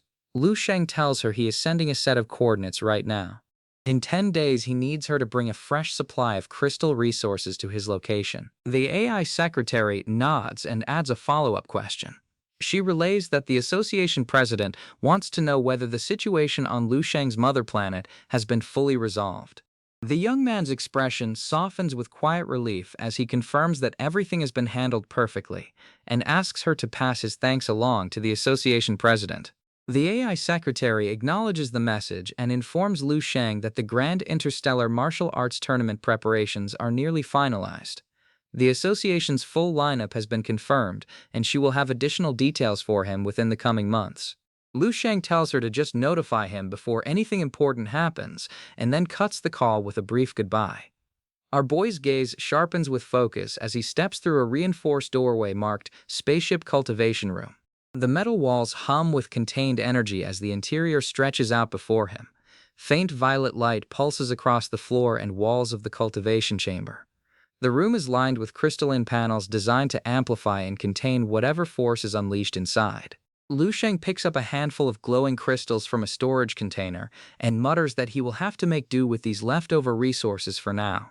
The young man's jaw sets with grim determination as he holds a crystal out and commands the ship system to activate simulated gravitational force at 50,000-fold. The words leave his mouth steady and certain. Lu Sheng's jaw locks and his eyes burn with intensity as the gravity slams down on every cell in his body. The words 50,000-fold gravitational force activated echo through the chamber as violet energy erupts from the floor around him.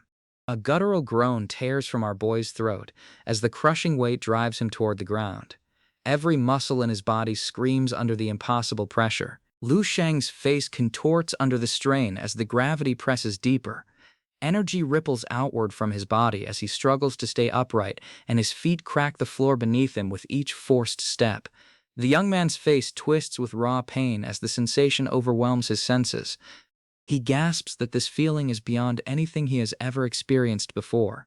Our boy describes the force pressing down on him as if an entire planet is sitting directly on top of his body, and the weight crushes every fiber of his being from all directions at once. A sharp cry of agony rips through the chamber as our boy's knees buckle under the impossible load. Sweat pours down his face as he fights to keep himself from collapsing. Lu Sheng lets out a deafening roar and throws his entire body upward against the force. Energy explodes outward from him as he pushes through the barrier with nothing but raw willpower. A shockwave of light and force tears through the cultivation room. The walls rattle and the crystals embedded in the floor crack under the surge of power radiating from the young man's body. His face hardens with fierce resolve and veins bulge along his neck and arms. He declares that there is no time left for gradual improvement. In a situation like this, only extreme methods will do. Our boy throws his fists out and roars a single command to himself: "Get stronger." The words echo through the shaking chamber. Crystals shatter around Lu Sheng as their energy floods into his body. The light is blinding and pours into him from every direction as the room fills with raw, unstable power. Lu Sheng's eyes blaze with desperate fury as he screams that he will do anything it takes to get stronger. There is no line he will not cross and no limit he will not break if it means closing the gap. For the first time in his entire life, the young man pours every ounce of himself into cultivation without holding anything back. Not a single reserve remains untouched. 3 long years pass in that room of crushing gravity and burning light. The ship drifts silently through the void as time passes outside the chamber, and the fixed star burns steadily in the distance. The invitations reach the top experts of every major star field in the system. Each one carries the seal of the inferior star field and the promise of a spectacle no one has seen in generations. In the Free Cloud star field, a blue-skinned figure sits cross-legged in a vast cosmic hall, with the invitation hovering before him. He reads it in silence, and his expression is unreadable. The figure's lips curl with quiet disdain. He continues reviewing the invitation and weighs the implications behind every carefully chosen word. The Free Cloud leader scoffs that the inferior starfield only just discovered a single eternal rank talent, and they are already desperate to show it off to the rest of the system. He declares with cold finality that he will not play along with their scheme. He refuses to attend, and he issues an order that all senior experts of the Free Cloud starfield are forbidden from going. Not a single one. His subordinates bow in unison and respond with a sharp acknowledgement, and their voices echo through the hall. Far across the galaxy in the Stigma starfield, a different reaction unfolds entirely. Ziji Martial Saint approaches his father with the invitation in hand. He asks if his father has seen the Grand Interstellar Martial Arts Tournament invite sent by the inferior starfield. The father's expression remains utterly impassive as he sits tall on an ornate throne, and his posture radiates absolute authority. He responds calmly that he is fully aware of the invitation. A red-haired young woman steps forward and drops to one knee. She asks to be granted permission to attend the tournament herself. The father reminds her that she should understand what it means to face someone with an eternal ranked physique. The risks involved are not trivial. The daughter's eyes blaze with hunger as she explains exactly why she wants to go. She insists that battling an eternal grade bloodline is a once-in-a-lifetime opportunity, and it might be the key to breaking through the sacred mark and stepping closer to sacred deity level. The father considers her words and then nods. He tells his daughter to do as she wishes. He reminds her that Eternal is not necessarily an unbeatable legend, and her sacred mark will carry her well. The daughter rises to her feet, and her expression is fierce and certain. She promises her father that she will not disappoint him. In the Hill starfield, a woman with long orange hair narrows her eyes with lazy interest as she lounges in an opulent chamber with a tournament invitation resting on the table before her. She picks up the invitation and murmurs the words "eternal rank" as if tasting something rare for the first time. Curiosity flickers across her face. A male figure beside her remarks that the inferior starfield has caught an incredible stroke of luck. He notes that the genius is only level 9 eternal, and yet they are using the Grand Interstellar Martial Arts Talent Exchange Tournament to parade him around. He questions whether they are pushing their luck too far. The man's brow lifts with quiet intrigue as she asks for her associate's recommendation. He leans forward and suggests that there is an interesting opportunity at the alternate tournament that she might find worth attending. A brown-haired young man reclines nearby with a knowing smile tugging at his lips. He explains that one of their fighters has already matured with a level 12 bloodline, but the technique he practices can suppress his power down to a lower threshold. He continues with a chuckle and notes that the invitation caps attendance at level 11. Conveniently, their fighter can suppress himself down to exactly that limit. He laughs and says it will be very interesting to watch the inferior Starfield's eternal prodigy face a level 12 talent in disguise. Lu Sheng's brow glistens with dried sweat as the gravity cultivation room on his spaceship hums with residual energy. Time has clearly passed since the training montage. Our boy glances down at his own body and notes with mild surprise that he seems to have shrunk a few centimeters compared to 10 days ago. The intense compression of 50,000-fold gravity has literally compacted his build. A small chibi version of Lu Sheng appears with a bewildered expression and measures himself and confirms that yes, he is noticeably shorter than before. Lu Sheng's eyes flash with cold confidence as he straightens up and takes stock of his progress. He announces that his power has multiplied enormously. 3,000 eternal cells have been fully activated, and he decides it is finally time to take the next step. The young man draws his arm back and launches a single strike. A crescent of blue energy tears through the wall of the cultivation room and slices clean through reinforced steel. Crystalline panels along the walls shatter into glittering fragments. The debris floats weightlessly as the room depressurizes around him. Our boy's gaze burns with quiet intensity as he stands in the wreckage of the cultivation chamber completely unharmed. He looks toward the burning star outside and announces that it is finally the fixed star's turn. Lu Sheng fixes the white hole shuttle in a single spot near the blazing star and activates every defense system on board. The ship locks into position as he prepares to leave it behind. In the blink of an eye, our boy reaches the fixed star tens of thousands of kilometers away. The heat hits him, and the light alone is enough to blind anyone without his level of endurance. Lu Sheng's eyes narrow with sharp focus as he hovers at the edge of the star's corona. Rivers of molten plasma churn across the surface below him, and each eruption is taller than a mountain range. The young man recalls that back when he was only level 8, the flames he controlled in that state already exceeded 1,000 degrees. The gap between then and now fills him with quiet confidence. The heat slams into Lu Sheng from every direction as he drifts closer to the surface. He mutters a single breathless observation about the temperature surrounding him. Our boy's jaw sets with calm certainty as he calculates the danger. He notes that the surface temperature of the fixed star sits above 6,000 degrees and declares that this level of heat is nothing for the person he has become.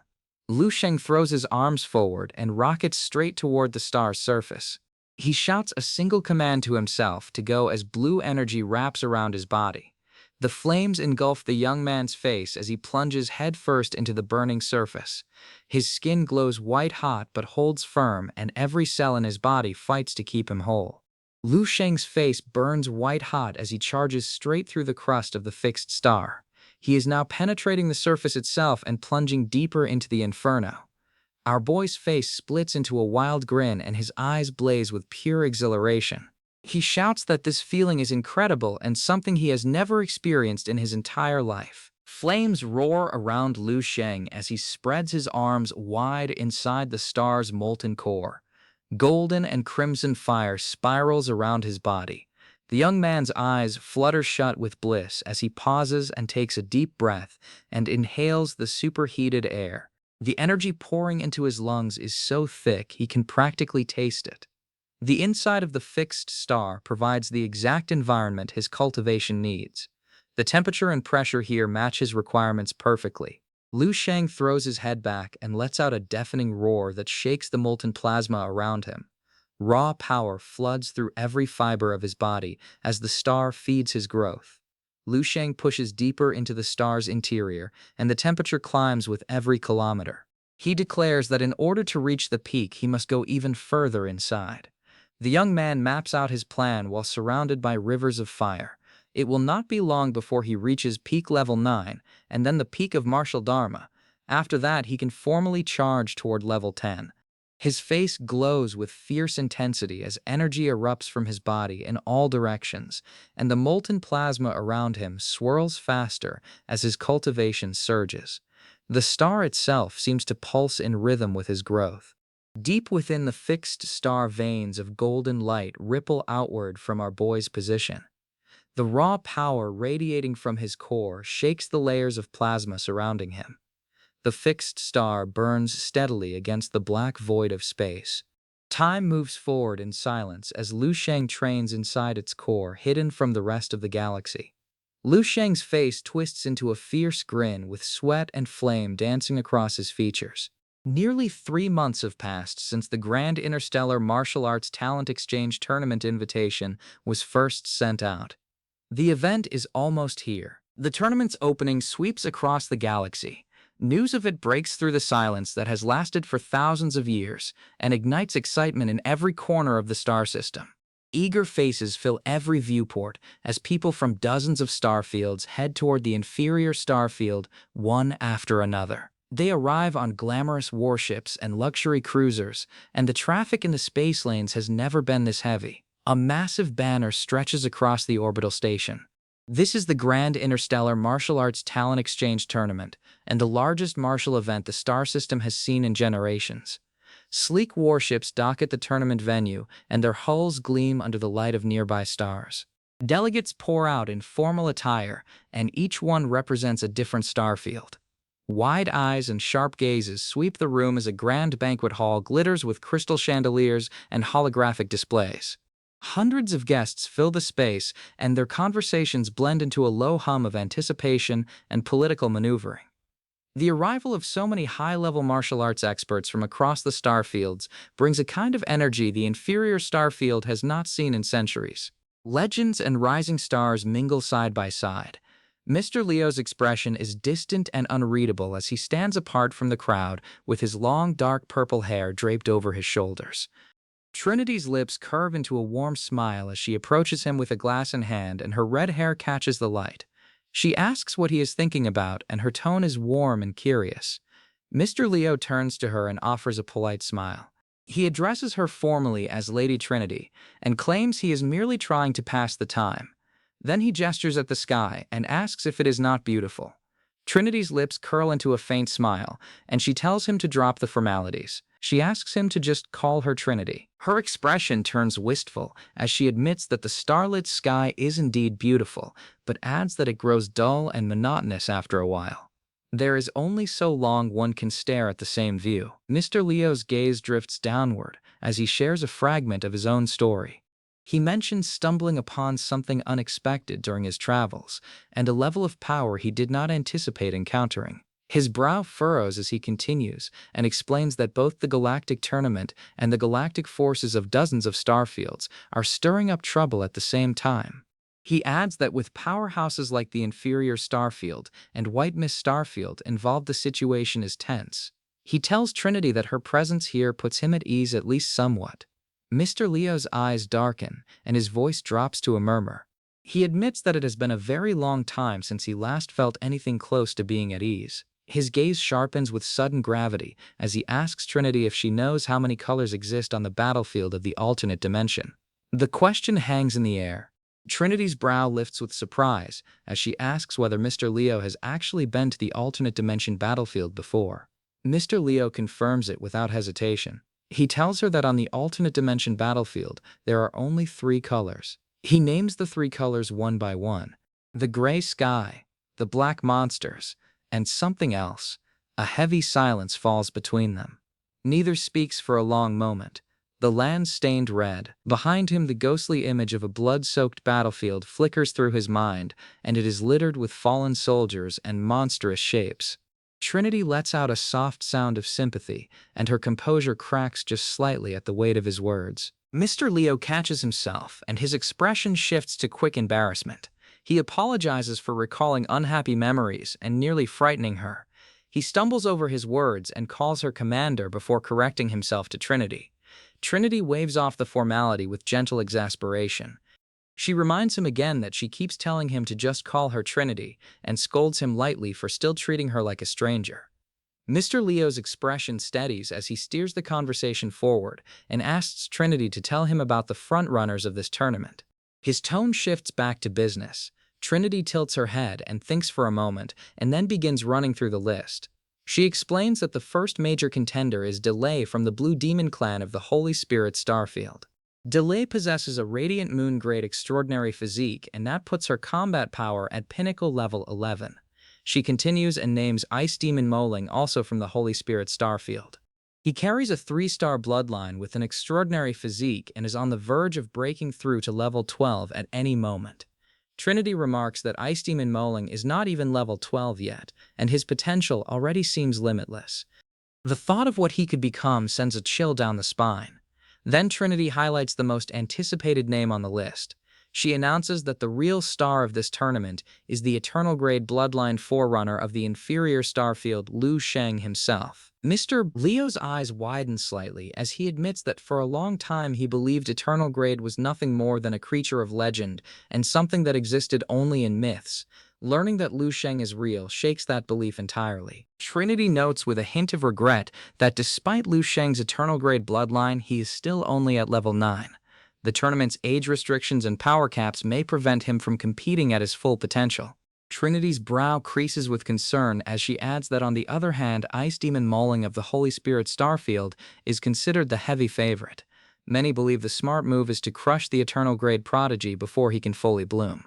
She turns to Mr. Leo and asks if he plans to participate as well. She notes that with his strength, breaking into the top 10 should be effortless. Mr. Leo's expression flickers with mild surprise at the suggestion, and he repeats the word back to her. His gaze drops and his features settle into quiet resolve. He tells Trinity that he will not be entering this tournament. He has more important things to attend to, and the chapter closes on the weight of whatever burden he carries in silence. Trinity accepts that Mr. Leo has more important matters to tend to and lets the subject drop. She pauses for a moment and then turns back to him with fresh curiosity in her eyes. Trinity asks Mr. Leo if he can tell her more about what the alternate dimension battlefield is really like. Her tone carries genuine fascination and a hint of concern. Mr. Leo's gaze drifts toward the distant stars as the question settles over him. He repeats her words quietly and mulls over the alternate dimension battlefield as if deciding how much to share.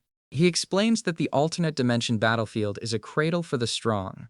It is the birthplace of warriors and the end of the old and the graveyard of the weak. His voice carries no emotion and only cold fact. Mr. Leo continues with his eyes dark and distant. He describes a place where at every moment there are events with talent worthy of any rank and zones of resistance and eternally falling debris. Blood and fire fill the sky and leave no place to breathe. There is only despair and death. A flash of crimson images floods Mr. Leo's mind. He catches himself mid-thought and mutters that he should not dwell on this right now. He needs to control these memories before they consume him. Trinity's expression softens with sympathy as she tells Mr. Leo to let the bad memories go. She mentions that as someone who managed to return from the alternate dimension battlefield alive, he has already proven his extraordinary martial skills. Trinity adds that if he joins the Grand Interstellar Martial Arts Talent Exchange Tournament, even without winning the whole thing, he would definitely secure a high position. Mr. Leo shakes his head slowly. He admits that he has grown tired of violence and no longer cares about fame or fortune. All he wants right now is a quiet place to seek refuge and live a normal life. Trinity's face lights up with an idea. She suggests that Mr. Leo join her merchant group as their head guard instead. She tells him he can set his own pay rate and promises fair treatment. A violent tremor rips through the spaceship and cuts their conversation short. The floor shakes beneath them and alarms blare through the corridor. Trinity's face drains of color as a crew member races toward her in a panic. He reports that the spaceship is under attack by unidentified beings, and all evidence suggests they are galactic pirates. Mr. Leo steps forward without hesitation, and his posture is calm and steady. He tells Trinity to bring him to the guard squad right now. His voice carries a weight that silences the panic around him. Trinity's jaw sets with fierce determination as she nods and leads the way. She responds with a firm okay, and her trust in Mr. Leo overrides her fear. Outside the viewport, enemy ships circle the merchant vessel. The pirate fleet closes in near the galactic pirate's main spaceship with cannons primed and ready. Mr. Leo strides into the spaceship guard squad hall, and his dark cloak billows behind him. The interior is a wide armored chamber built for combat preparation. Relief floods the guards' faces as they snap to attention the moment they see him. They cry out in relief that Mr. Leo is here, and one of them shouts that his presence means there is still hope. Mr. Leo's expression is cold and unreadable as he orders everyone to calm down. He assures them this is nothing serious, and his voice cuts through the chaos. Trinity watches him from behind, and a wave of relief washes over her. With Leo around, she feels so much more at ease. Mr. Leo asks if all the guards are present. One of them confirms that every single member of the Halcyon Merchant Group's fighting force is here and ready to push back against the galactic pirates. He nods once and lets the words "good" and "very good" roll off his tongue. His tone is measured and almost appreciative. Mr. Leo's eyes shift to something darker, and the calm mask peels away to reveal something predatory underneath. He repeats the words with a different edge entirely. Really, really good. In a single fluid motion, Mr. Leo draws his blade. The technique erupts from him in a storm of crimson energy. Melodious astral sword draw tears through the room, followed by cyclone slash, and the combined force shreds everything in its path. The guards barely have time to react. One of them stumbles backward with eyes wide with shock and confusion. He breathes out a bewildered sound, unable to process what just happened. Bodies hit the floor. One of the guards screams in agony as Mr. Leo's blade carves through the squad without mercy. The hall fills with the sound of steel and falling men. Trinity stands frozen, and her mind struggles to catch up. She stares at the carnage and stammers, asking what is happening and why. Mr. Leo's face splits into a cold grin as he looks directly at Trinity. He tells her the answer is simple. She has been his prey all along. Mr. Leo muses aloud that on the alternate dimension battlefield there are actually more than 3 colors. The fresh blood of the galaxy's people, for example, has a color all its own. He wonders idly whether Trinity's blood is just as pretty. He confesses there is one thing he forgot to mention. It is not that he does not want to join the Grand Interstellar Martial Arts Talent Exchange Tournament. The problem is that he cannot. Mr. Leo explains why. He is a deserter from the alternate dimension battlefield, and because he abandoned his post, he is no longer even a citizen of the galaxy. Mr. Leo lets out a low laugh, and the sound echoes through the blood-stained hall. He admits that after shedding his identity, he has nothing left to lose. Greedy eyes sweep the room as the pirate crew floods into the hall, looting everything in sight. After a frenzy of plundering, the celebration begins in full. One of the pirates cheers that the boss's scheme is brilliant as always. He praises Mr. Leo for winning the guards' trust first and then cutting them all down from the inside. The pirates chant that the boss is the best. Trinity stares at Mr. Leo from her knees, and her voice trembles with fury and disbelief. She asks if he really is Astral Dove Leo, the S-rank escaped galactic pirate wanted by over 8 galaxies. Mr. Leo drops all pretense and greets her with a mocking bow. He tells Trinity it is nice to see her again and calls her his beloved Trinity. Mr. Leo raises an eyebrow and thanks her for the warning with genuine amusement. He agrees they really should leave now. He turns to his crew and barks an order for everyone to listen up and prepare to depart in 1 minute. The pirates respond in unison with sharp obedience. Mr. Leo grabs Trinity by the chin and lifts her face toward his. He murmurs to his beloved Trinity that she has helped them once again, and his voice drips with false affection. Trinity flinches at his touch, and a sharp sound of disgust escapes her lips. Mr. Leo's expression darkens with menacing amusement. He says he does not like wasting food, and that he always eats every grain of rice in his bowl. Trinity's eyes blaze with fury as she screams at him, calling him a bastard and demanding to know how he dares. One of the pirates laughs and tells her that under the boss's orders they are willing to do absolutely anything. The crew erupts into mocking laughter around her. A different pirate suddenly freezes mid-celebration and shouts for everyone to wait. He points at something through the viewport and asks what that light is. The pirates' faces twist with confusion and terror as they crowd the windows and stare at a massive explosion of light erupting from a nearby fixed star. One of them stammers that it looks like a star is detonating right next to them. A figure emerges from the heart of the blazing star, wreathed in fire and raw energy. The flames peel away from his body as he steps into the void of space. Lu Sheng floats in the vacuum, and his skin still glows from the star's core temperature. The light radiating from him is so intense it forces the pirates to shield their eyes. The fixed star behind Lu Sheng pulses once and then erupts in a blinding flash. The shockwave ripples outward across the surrounding space. Trinity's eyes fly wide open and tears streak down her face as hope crashes back into her. She stares at the figure emerging from the dying star, unable to believe what she is seeing. The pirates freeze mid-celebration as blinding light floods through every viewport. Mr. Leo stumbles backward and shouts in disbelief, demanding to know what is happening. A column of golden fire erupts from the nearby fixed star and streaks toward the pirate fleet.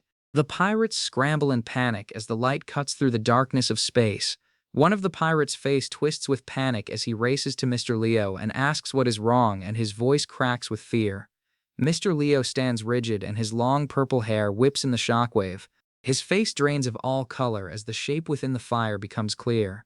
He stammers that it cannot be, and his composure shatters for the first time. Mr. Leo roars at his crew to attack the figure emerging from the fixed star with everything they have. His voice is raw with desperation as he points toward the blaze. The pirates' eyes blaze with desperate fury as the fleet charges their weapons in unison. Every cannon on every ship locks onto the approaching fireball as the order to fire echoes across all channels. The command rings out, "Fire!" A barrage of energy blasts erupts from the pirate armada, and each one screams toward the burning figure at the center of the star's light. The volleys slam into the fireball one after another and detonate in massive explosions that light up the entire sector of space. The pirates' faces drain white as the figure does not slow down. The blasts hit and scatter against his body. Nothing sticks, nothing penetrates. Mr. Leo's jaw drops as a pirate screams that every single one of their spaceships is being torn apart. The fleet crumbles around them in real time. Mr. Leo throws his head back and lets out a blood-curdling scream.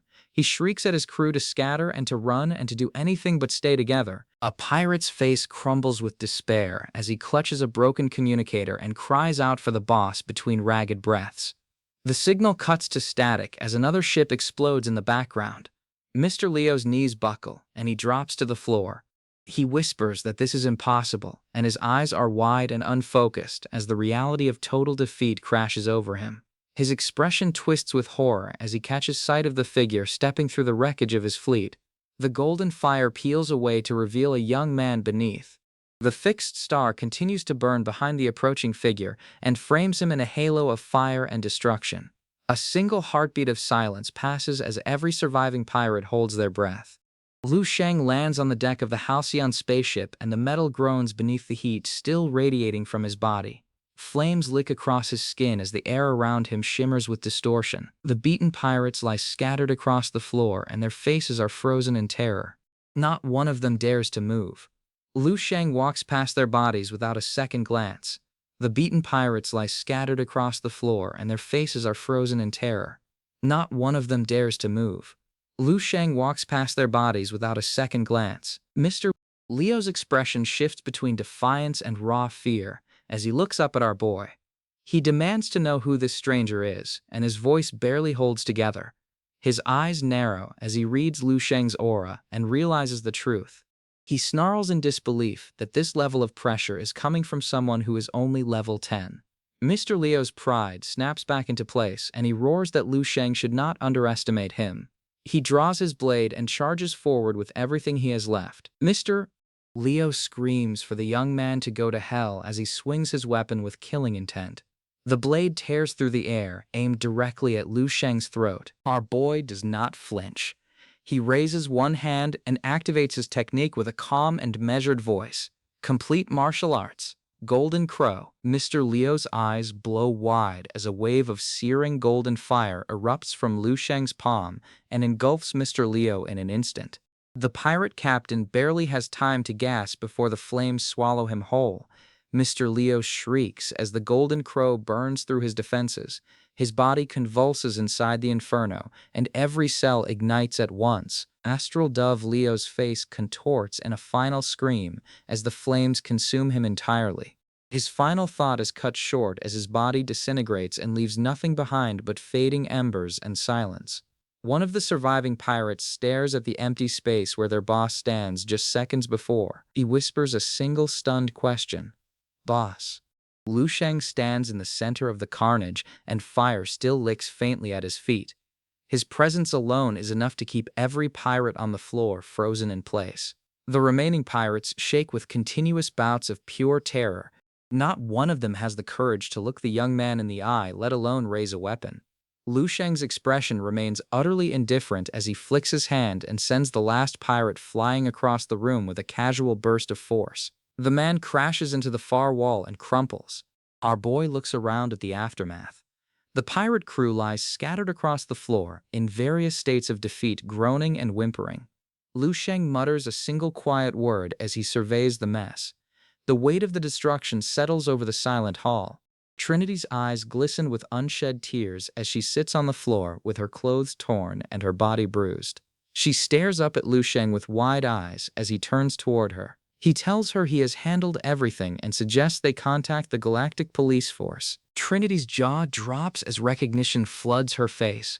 She stammers and asks if he could possibly be the Eternal from the rumors. Her voice trembles with disbelief and hope. Trinity bows deeply before the young man and greets him with reverent formality. She addresses him as Your Excellency without hesitation. Trinity drops to one knee with her head lowered. She asks if the aura she feels is truly that of an Eternal, and her voice carries a mixture of awe and overwhelming relief. Lu Sheng pauses and looks down at himself. He asks aloud just how strong he has become after all that time inside the fixed star. At this very moment, even our boy himself does not fully understand his own strength. The truth is that his power has grown so far beyond his previous limits that measuring it is nearly impossible. Lu Sheng's brow lifts with mild concern as he glances toward the viewport and spots his white hull shuttle floating in the distance. He realizes he needs to retrieve it, but then remembers that his clothes are completely destroyed. The young man's expression shifts to mild embarrassment as he acknowledges that stepping out of a star naked would leave a very bad impression. He needs to find something to wear first. A tiny chibi version of Lu Sheng appears scrambling around to cover himself. He mutters that this situation is more awkward than any fight he has ever been in. Lu Sheng pulls out a communicator and calls Dong Qing. He greets her warmly, calling her his dear wife, and tells her he has finally come out of isolation. The young man's gaze softens as he explains to Dong Qing that the Grand Interstellar Martial Arts Talent Exchange Tournament is about to begin. He tells her to bring his parents to the inferior starfield so they can watch from the stands. Lu Sheng adds that this time he wants his family there with him. He also mentions he needs to head to the main event, and there will be even more to handle once the tournament kicks off at the inferior starfield. Dong Qingxue and Lu Sheng's family arrive at the main satellite host of the inferior starfield. Dong Qingxue marvels at the scale of the civilization around her and asks if this is truly a higher civilization planet. Lu Sheng's sister Lu Qinghe bounces around the city streets with wide eyes, absolutely thrilled by everything she sees. She begs the others to look at every new thing and cannot stop herself from asking for phone numbers from the locals. Dong Qingshu's expression softens as she looks out across the city. She murmurs that so this is where Lu Sheng has been all this time. She reflects on the first time they met and admits she never imagined he would rise to this level. Dong Qingshu's eyes widen with pleasant surprise as a welcoming party approaches the group. A representative greets them formally and welcomes everyone to the inferior starfield, inviting them to enjoy the tournament festivities. Lu Qinghe admires the local fashion and gushes that these clothes have been specially designed for them, letting them communicate without any trouble at all. She wonders aloud why it feels as if everyone on this planet trusts them completely and treats them like VIPs. Lu Sheng's mother Zheng Yufen nods in quiet agreement. Her jaw drops in pure amazement as she spots a massive spaceship descending from the sky and pulls out her phone to record it. She calls the others over to look, and her excitement boils over. Lu Qinghe rushes closer with her phone raised and shouts that she needs to get a better angle for the recording. The ship's sheer size dwarfs every building around it. The crowd's faces tighten with unease as the spaceship's landing ramp deploys and a wave of crushing force washes over them. Something about the arrival feels different from the others. The inferior starfield stretches out beneath a gleaming sky full of holographic towers and hovering platforms. Lu Sheng's sister gawks at the futuristic cityscape with her jaw practically on the floor. She rambles on about how none of this makes any sense and how every building looks like something out of a dream, and wonders why their spaceship even has its own gravity regulation system. Lu Sheng's sister presses her face against the window and points at everything in sight. She squeals that this place is nothing like back home and that the technology here is on a completely different level. She insists that she needs to record every single second of this trip. The spaceship descends toward an enormous docking platform surrounded by towering spires and floating gardens. Lu Xinghe nods along quietly, impressed by the sight unfolding below them. Lu Sheng's sister's excitement overflows to the point where she can barely keep still. She leans out as far as she can and screams that the view from up here is absolutely unreal and that she wishes all her friends could see this. Wolf Warrior glances to the side and lets out a quiet sound of curiosity. Something catches his attention in the crowd ahead, though he does not say what it is. Lu Qinghe holds up her device and aims it straight at a massive white wolf standing in the open plaza. She has no idea what she just points her camera at, and zero clue that filming it might be a problem. Wolf Warrior spots what she is doing and shouts at her to stop. He yells out asking what on earth she thinks she is doing, and his voice is sharp with panic. Alarm flashes across the faces of several bystanders watching the situation unfold. One of them curses under his breath, muttering that her actions are about to bring serious trouble. Another man urges everyone to get over there quickly, warning that this has severe implications they cannot ignore. Raw fury burns in the white bloodline wolf's golden eyes, with its fangs bared and its entire body radiating killing intent. It snarls that she must pay the price for what she has done and that her offense will not go unpunished. The white bloodline wolf's fur bristles and a deep rumbling howl tears through the air. Its presence alone sends a wave of pressure crashing over the surrounding crowd, and several people stumble backward in fear. Lu Sheng's sister tilts her head and asks what everyone is doing. She looks around at the panicking crowd with genuine confusion and completely fails to understand why a simple photo causes this much chaos. Lu Qinghe is always curious to a fault, and that curiosity just drags her into the worst possible situation. Trouble follows her, and this time is no different.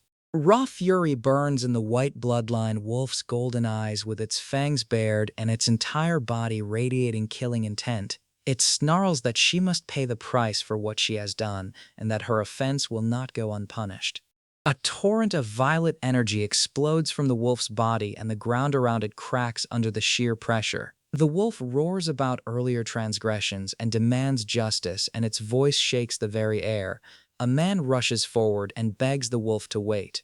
He throws himself between the wolf and Lu Sheng's sister, pleading for a moment to explain the situation and resolve things peacefully. The white bloodline wolf's rage burns hotter than ever, with its ears pinned flat and its claws digging into the stone floor. It roars that what she does is pure blasphemy and demands to know who dares decide the worth of its punishment. Lu Sheng's sister winces and asks in a small voice if it is really that serious.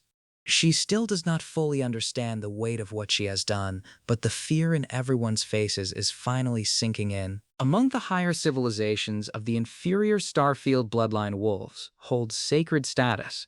Filming one without permission is not just rude, it is treated as a direct insult to their entire lineage, and the consequences can be brutal.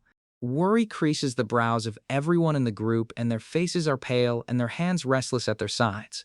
Lu Sheng's mother mentions that this whole thing is getting way out of hand. She asks if there is any way to fix it before things escalate further. The horned man steps forward and tells the group not to panic. He adds that she knows someone who might be able to negotiate with the wolf's side and bring this mess to an end. Lu Sheng's sister looks close to tears and whimpers that she is sorry. Another bystander snaps that being sorry might not cut it this time and warns that the wolf clans do not forgive easily. Dong Qingxie announces firmly that this situation needs a proper elder to step in and negotiate. She says she already has a message out and that help is on the way. Then she tells everyone to hold tight until the mediator arrives. A wave of silver-white aura rolls through the plaza. The air itself seems to bow as a commanding presence approaches from the crowd, carrying the weight of someone who has seen more battles than most people can imagine. This is Sebastian Pavlov, and he is a towering figure with flowing silver hair and elegant robes that move with him. His presence alone quiets the entire plaza. He carries himself with the calm authority of someone who could end this conflict with a single word. Sebastian Pavlov greets the white bloodline wolf with a respectful nod. He assures it with a warm laugh that he will handle this personally and asks it to trust him with the negotiation. Calm confidence radiates from Sebastian Pavlov as he stands between the wolf and the group, completely at ease. He addresses the wolf with deep respect, calling it by a title of honor, and politely requests a chance to explain on behalf of the offenders. The white bloodline wolf locks eyes with Sebastian Pavlov for a long and tense moment. Its ears slowly rise back up as it seems to recognize who it is dealing with. Shock ripples through the wolf's expression as it processes something Sebastian Pavlov just reveals. It blurts out in disbelief, asking if that is really true, and its voice cracks with surprise. The white bloodline wolf throws back its head and releases a long, echoing howl. The sound is not rage this time. It carries a note of acceptance and even excitement as the tension in the air finally breaks. The wolf's ears flatten in a gesture of humility as it lowers its massive head. It offers a sincere apology for the earlier outburst and admits that it let its temper get the better of it. Now that Sebastian Pavlov steps in and reveals his connection to the Martial Association, the wolf completely shifts its attitude. The earlier misunderstanding is officially over, and the tension melts away. Lu Qinghe peeks out from behind the group and asks in a tiny, hopeful voice, "What just happens?" She cannot believe the terrifying wolf from 5 minutes ago is now wagging its tail and acting friendly. Lu Qinghe crosses the face of the wolf. They ask quietly if they can continue traveling together with the group, and their tone is hopeful and a little nervous. The white bloodline wolf throws its head back with pure enthusiasm and howls that of course they can come along. It adds that they are absolutely and definitely and 100% welcome. Joy radiates from every face in the group as they all shout their pose together. Lu Sheng's sister captures the moment while the wolf howls happily in the background, and its earlier rage is nothing more than a distant memory now. Lu Sheng stands in an open area near the tournament grounds, surrounded by delegates and visitors from across the starfields. The breeze catches his dark hair as he takes in the scale of the gathering ahead of him. Sebastian Pavlov approaches the young man directly. He mentions that he wants to meet Lu Sheng in person and has been looking forward to this moment. Everything the association president shared about Lu Sheng makes Pavlov eager to introduce himself properly. Quiet respect fills our boy's expression as he extends his hand and tells Sebastian Pavlov that it is nice to meet him. His tone is genuine, not formal, and carries the feeling of greeting someone he already considers an ally rather than a stranger. The young man's eyes sharpen with genuine interest as he absorbs everything Sebastian Pavlov tells him. He asks Pavlov about his role at the tournament and whether the association has any specific expectations for the event.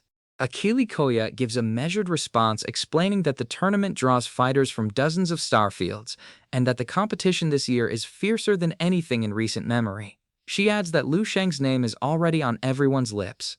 Lu Sheng nods slowly and replies that he looks forward to seeing what the other starfields bring to the table. There is no arrogance in his voice, just the quiet confidence of someone who knows what 3 years inside a star can do to a body. Achille Koya looks at the group and mentions that they will all have to go there eventually anyway. She figures that explaining it to them in advance is a good idea so they know what to expect once they arrive at the tournament grounds. Achille Koya raises a hand and activates a holographic display. A glowing symbol hovers in the air between them, pulsing with faint blue light. The holographic display stretches wide and fills the air with a shimmering map. Its glow casts pale light across everyone's faces. It shows 2 massive planes labeled as this universe and the alternate universe.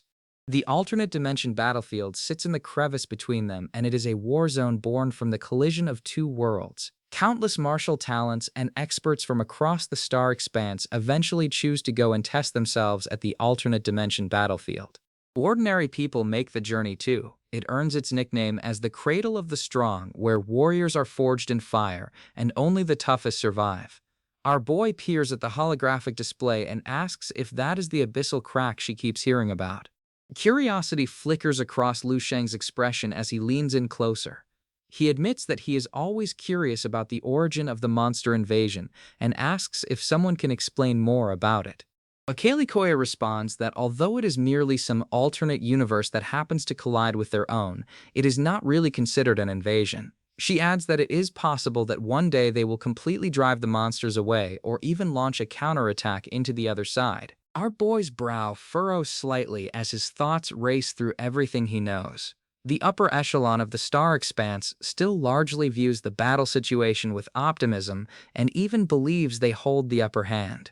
He wonders if a level 12 enforcement officer is simply too low ranked, or if the entire universe still does not know about the Lord of the Dark Universe. The origin of extreme evil might be invading multiple universes at once.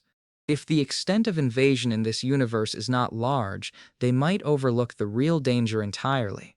It will be too late when they are cornered only to remember the Lord of Darkness 7 years from now. Lu Shang turns to the group and asks directly if any of them know what the Lord of Darkness is. Akali Koya blinks in surprise, and her eyes go wide with genuine confusion. She tilts her head and asks what the Lord of Darkness is, clearly hearing the name for the very first time. The man fixes the young man with a sharp look. He asks where Lu Shang even hears that title, and notes that it is not the kind of thing most people in their universe would know. Lu Shang explains that when he is once in the deep sea of his mother planet, trapped in the rift amidst swarms of monsters, he unintentionally senses a wave of realization coming from the alternate world. He mentions that somewhere amongst those realizations is a reference to the title Lord of Darkness. A shadow of concern darkens our boy's gaze as the memory of that moment lingers. He turns to Mr. Ao and asks if he knows what the Lord of Darkness is, and his tone carries more weight than a casual question. Mr. Ao narrows his eyes and responds that back when he serves on the alternate dimension battlefield, he hears rumors about that entity. His voice drops low, suggesting he knows more than he initially lets on. He explains that Lord of Darkness is the honorific title the alternate universe uses to address beings who reach a certain level of strength. He pauses for effect before adding that comparing their power to this universe, they are roughly equivalent to something very specific. Tension coils tight in the air as the words land hard. Mr. Ao finishes his sentence and reveals that the Lord of Darkness equals a level 16 expert. The number hangs in the silence, heavy and impossible. Akili Koya gasps and blurts out in disbelief, asking if he just says level 16. Her voice cracks with shock and the color drains from her face as the scale of the threat sinks in. Level 16 is equivalent to the realm of starfields and a martial master who reigns over and sits the throne of an entire galaxy. The sheer magnitude of that power sits beyond anything their current civilization can handle. The young man's eyes widen as the full picture crashes into him. A galaxy is a collection of countless star systems and planets, and a scale so vast that the Asura planet barely counts as a grain of sand. The idea that something on that level is lurking in the alternate universe sends a chill through his bones. Sebastian Pavlov protests and asks if they are kidding. He presses on about how it is even possible for a level 16 expert to appear on an abandoned resource planet like Lu Sheng's mother planet.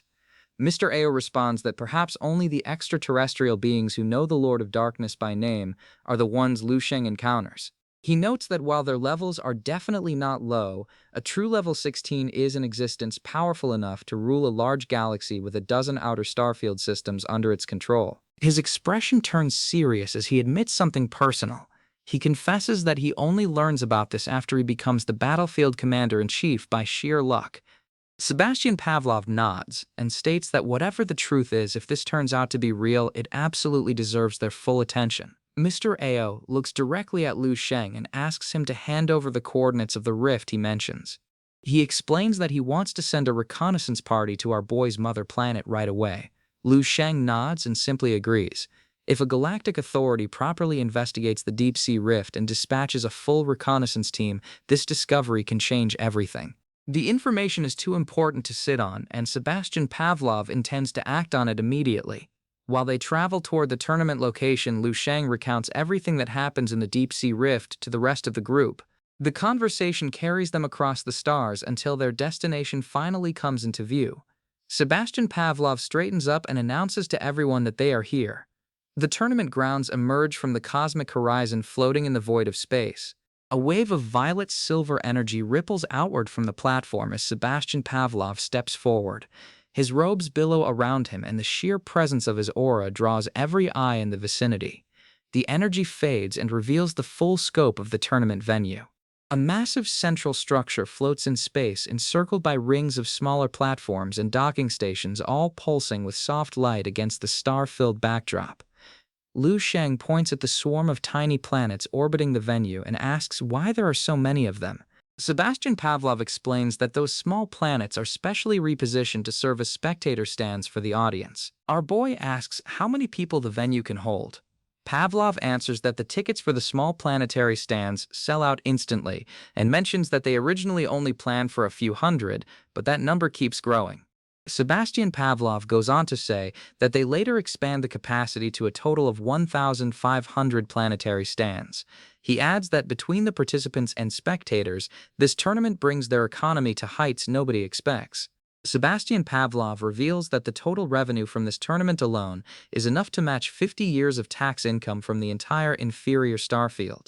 He thanks the young man, directly calling him the champion of the inferior starfield alliance and crediting him for making all of this possible. Liu Sheng does a quick calculation in his head. 50 starfield years translates to at least hundreds of years on Earth. The profit is truly staggering, and it is no wonder they give him such generous treatment. Sebastian Pavlov notes with pride that the other starfields cannot even copy what they accomplish here. Even if they wanted, none of them possess an eternal being with an extraordinary physique as their anchor. He adds that if this grand tournament can be held once, it can absolutely be held again, and even a third time after that. He grins and remarks that their inferior starfield is really shooting through the ranks now.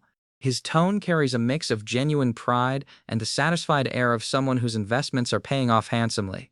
Akeli Koya's expression shifts to something more guarded.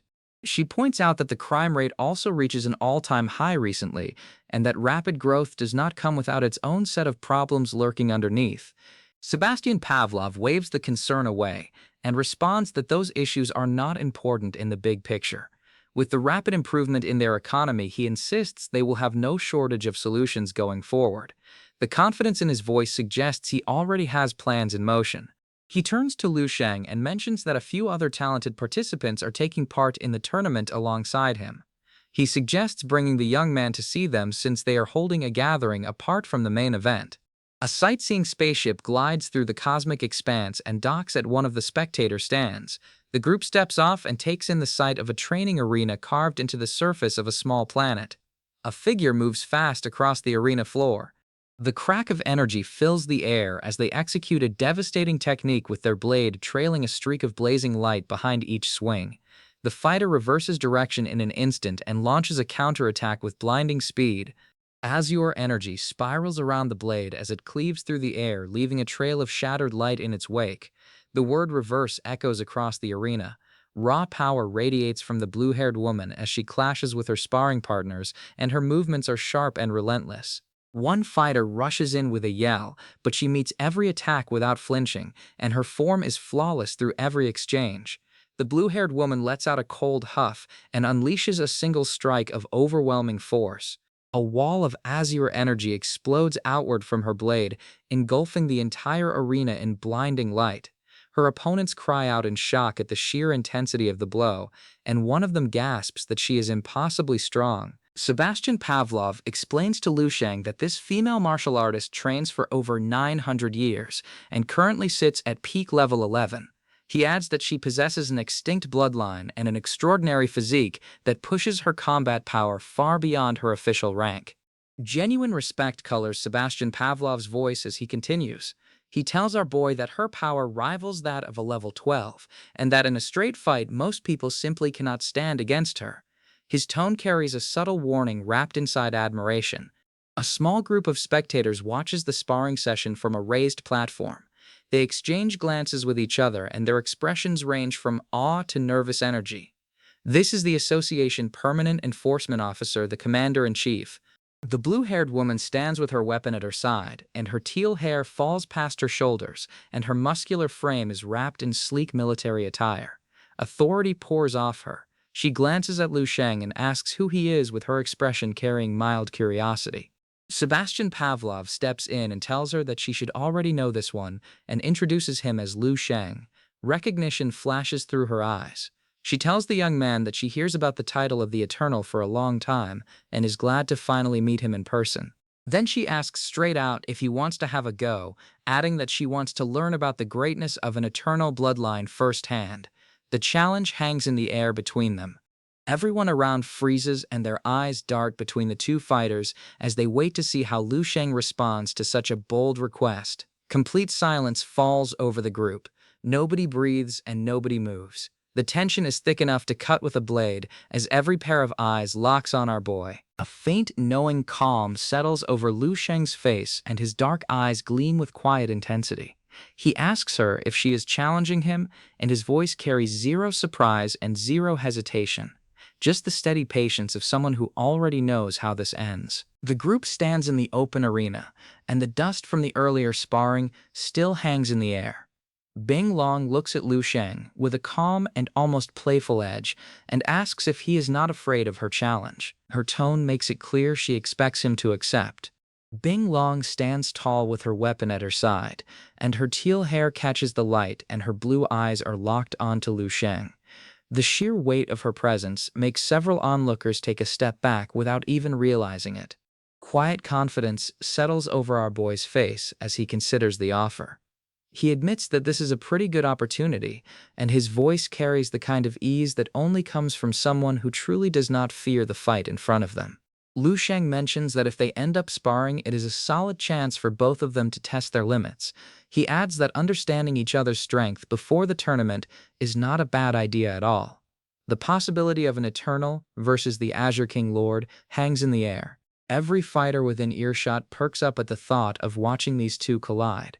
Sebastian Pavlov watches the exchange in silence, and his sharp eyes move between the young man and Bing Long. The weight of his gaze alone carries more judgment than most people's words ever can. Lu Sheng turns to Sebastian Pavlov and politely asks to spend some time with his family first. He explains that he wants to visit them before diving into training or any matches since he rarely gets the chance to see them all together. Sebastian Pavlov nods without hesitation and tells Lu Sheng he will bring him over right away. Bing Long blurts out in shock, unable to believe he just walks away from her challenge. Our boy thanks Sebastian Pavlov calmly and says he appreciates the help. One of the fighters watching from the sidelines scoffs and declares that the kid definitely chickens out. He crosses his arms and smirks, convinced that no Eternal in their right mind would face the Azure King Lord head-on. Another bystander points out that Lu Sheng is still only a level 10 right now. They note the gap between him and the Azure King Lord and question whether he even stands a chance against someone like Bing Long. One of them states that the gap between the two fighters is almost 2 full great realms apart, and wonders aloud if Bing Long is even stronger than her official level 11 rank suggests. Bing Long lifts her blade without a word and prepares to demonstrate. Someone nearby mutters that no one in their right mind picks a fight with the Azure King Lord and expects to walk away clean. Azure energy erupts from Bing Long's weapon in a blinding torrent, slicing through the air fast enough to blur the eye. Onlookers gasp and ask if this is the true strength of the Azure King Lord. A cold warning drifts through the crowd. Someone mutters that Lu Sheng better pray he does not run into Bing Long too early in the competition, because there is no surviving that kind of power unprepared. Bing Long stands motionless after her display with her weapon still humming with residual blue energy. The arena falls into total silence as everyone processes what they just witnessed.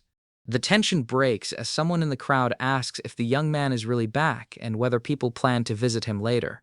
The conversation shifts from fear to curiosity, and a few fighters exchange glances. Excitement ripples through the group as several fighters express interest in challenging the Eternal. One of them grins and declares that everyone should take this chance to test the strength of an Eternal firsthand.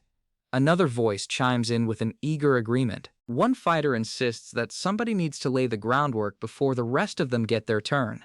He argues that they cannot let Bing Long hog all the glory, and that the Eternal is too valuable a target for just one person to claim. Agreement spreads through the group. Someone notes that Bing Long still outclasses everyone else around, and that none of them can keep up with her. Another voice adds that if they want any shot at testing the Eternal, they need to move soon before Bing Long corners him first. A lush villa sits under a clear sky, complete with a gleaming pool and manicured gardens that stretch toward the horizon. Lu Sheng arrives at his family's residence in the inferior starfield, and the contrast between the cosmic arenas and this quiet domestic paradise is almost jarring. Sebastian Pavlov informs the young man that the prize pool for the upcoming tournament is collectively sponsored by over 50 established starfield organizations. He advises Lu Sheng to try his best and fight for it if he can. Our boy responds casually and tells Sebastian Pavlov that there is nothing to worry about. His tone carries zero hesitation, as if winning a galactic tournament is just another item on his list. Lu Sheng's mother speaks up and says that their son is letting them live in this incredible place, paying for everything from the house to the food. She admits that it is greater than anything he ever dreams of, but adds that he is not really used to it and misses the old life. She confesses that he would love to go back and live together with everyone again. The mother asks in surprise how it is already almost 3 months since they arrive. She wonders aloud if she only leaves for about a month, and whether the time difference between locations is causing the discrepancy. Lu Sheng steps into the villa and calls out to his mother, announcing that he is back. A flash of blue energy marks his entrance as he teleports inside. Lu Sheng's mother immediately scolds him, asking when he gets back and why he does not give anyone a heads up beforehand. Her tone is sharp, but carries the unmistakable warmth of a parent who misses her child. Worry creases Lu Sheng's mother's face as she looks him over from head to toe. She points out that he loses weight and gets tanner, then asks if he is eating his meals on time. Lu Sheng's father perks up from the background and notes that their son is finally back. Dong Xingxiu walks in carrying a box of fresh oranges. She starts to say something about back then, but pauses mid-sentence. Lu Sheng's sister catches a glimpse of her brother's softer side around his wife, and giggles, remarking that she never knows big bro can be like that too. The young man calls out with a grin and greets Dong Xingxiu, telling her that he is back. Dong Xingxiu freezes mid-step and her eyes go wide as she lets out a startled sound of disbelief. In the blink of an eye, the entire family gathers together for the first time in what feels like forever.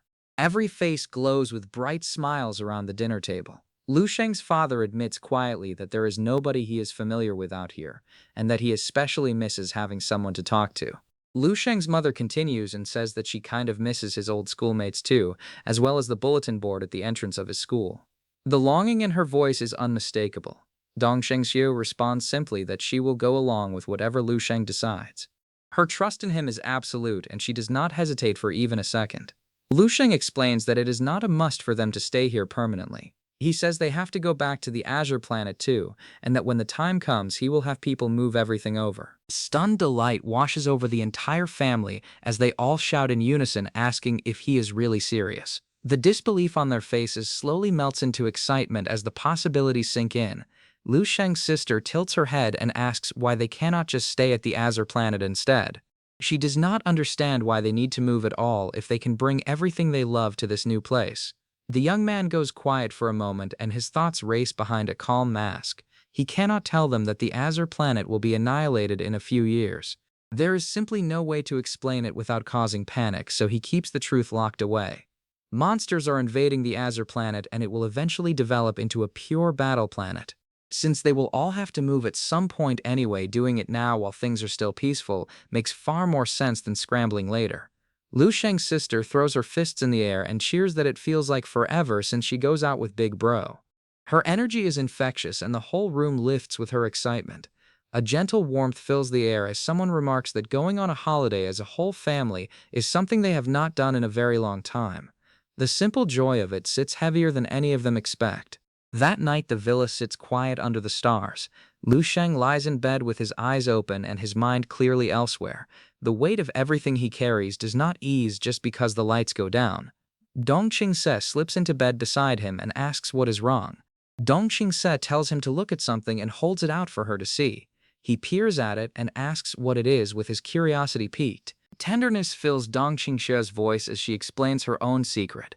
She tells Lu Sheng that every time he spends away from home keeps getting longer. Each time he leaves, she keeps a collection of small mementos to remember him by holding on to the pieces of him she can still reach. Dong Xingxue looks at our boy with soft confusion and asks what he is doing, and her voice is barely above a whisper. Surprise flickers across Dong Xingxue's face as she tries to figure out what Lu Sheng is planning. A question mark practically floats above her head. Lu Sheng tells Dong Xingxue gently that she does not need to keep his image or any mementos anymore. He promises that he will leave her something far better instead, and something she will carry with her always. A warm, playful smile crosses Lu Sheng's face as he looks at Dong Xingxue. He whispers that she will find out very soon and that there is no rush to explain. The night wraps around them as the moment turns tender and intimate. Dong Xingxue lets out a soft, flustered cry, and the warmth between them fills the room with a quiet, private joy that belongs only to the two of them. A few days later, the Grand Interstellar Martial Arts Talent Exchange Tournament officially begins. An announcer's voice booms across the cosmos and declares that this is the day everyone has been waiting for. The tournament featuring the most talented martial artists from across the starfields is now underway. Thousands of figures streak across the cosmic arena while holographic banners pulse with light. The announcer proclaims that audiences will soon witness the very pinnacle of martial talent from every starfield and urges everyone to look forward to one of the most significant events of their generation. In the distance, a spectator planet floats gently in orbit around the main arena. Its surface is sculpted with viewing platforms and luxury amenities purpose-built for the audience. Liu Shang's sister presses her face against the viewing barrier and shrieks that this is the most incredible thing she ever sees. She gushes that space itself is amazing and that everything is glowing so bright. Liu Shang's sister adds that it would be even better if they have some fried chicken and Coke to go with it, because no meal is truly complete without those two essentials. Liu Shang tells her that she can order whatever she wants. He explains that they just need to place the request through the system, and the spectator planet will handle everything for them from snacks to full meals. A soft, uneasy pallor washes across Dong Xingshou's face as she walks alongside Liu Shang's sister through the futuristic city streets. Something is clearly off, though she does her best to hide it behind a calm expression. Our boy notices Dong Xingshou's discomfort and asks her what is wrong. He presses gently, asking if she is not feeling well, and his voice carries genuine concern. Dong Xingsu waves it off and insists that it is nothing, promising she will be fine in just a bit.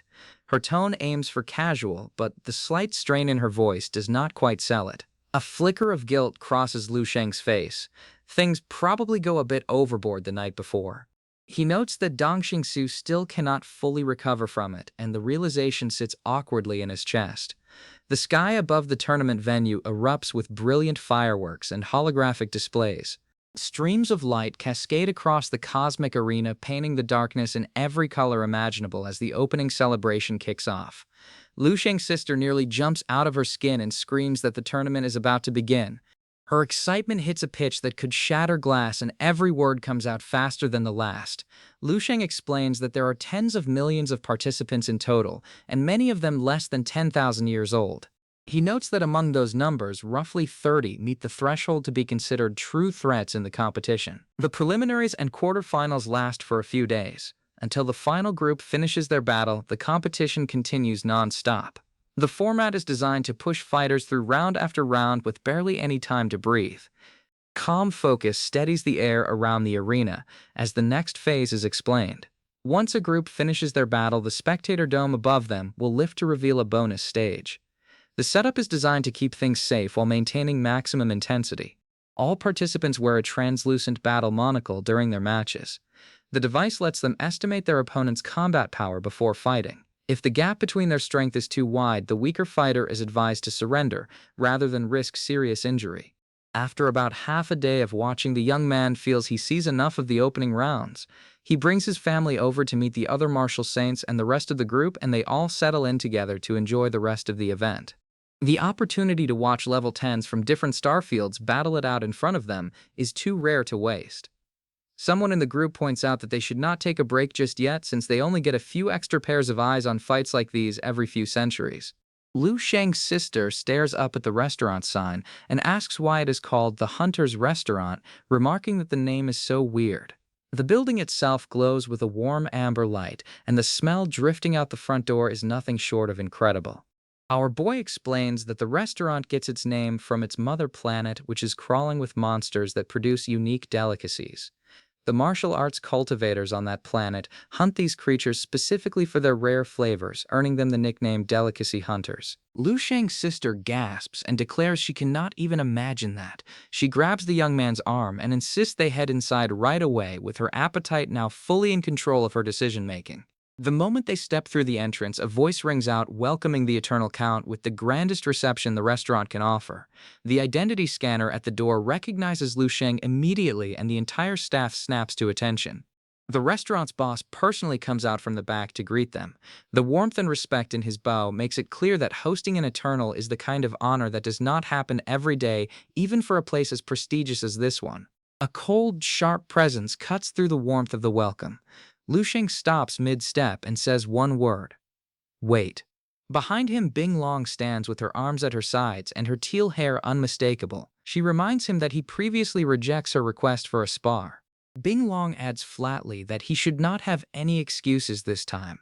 Her tone carries zero hostility and zero social awareness in equal measure, as if asking someone to fight during a family dinner is the most normal thing in the world. Lu Sheng's sister peeks around her brother and asks who this woman is, with her curiosity immediately spiking. The tension between Lu Sheng and Bing Long is obvious, but his sister reads it as drama rather than danger.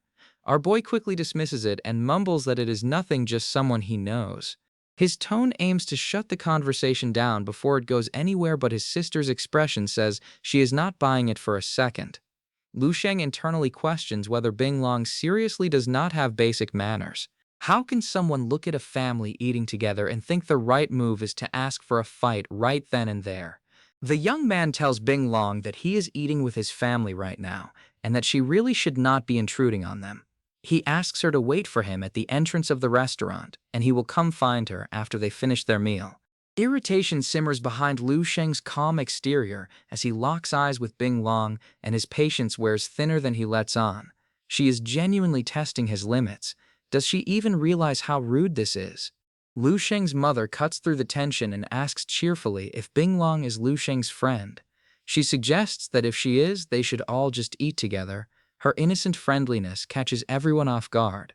Bing Long pauses, then dips her head slightly and apologizes for intruding on their meal. The words come out stiff and mechanical, but the effort is there. Our boy mutters under his breath that the woman really annoys him. He admits that he originally wants to keep things cordial on the association president's behalf, but Bing Long keeps pushing without any sign of stopping. The kitchen doors swing open and the first dish arrives in spectacular fashion. Platters of exotic monster cuisine line the table one after another, and each one is more colorful and strange than the last. The kitchen doors swing open and the first dish arrives in spectacular fashion. Platters of exotic monster cuisine line the table one after another, and each one is more colorful and strange than the last. A massive creature sits inside an ornate box, still twitching with life. Lu Sheng stares at it, processing the fact that this is apparently his appetizer. The freshness of the ingredients at this restaurant is not a figure of speech.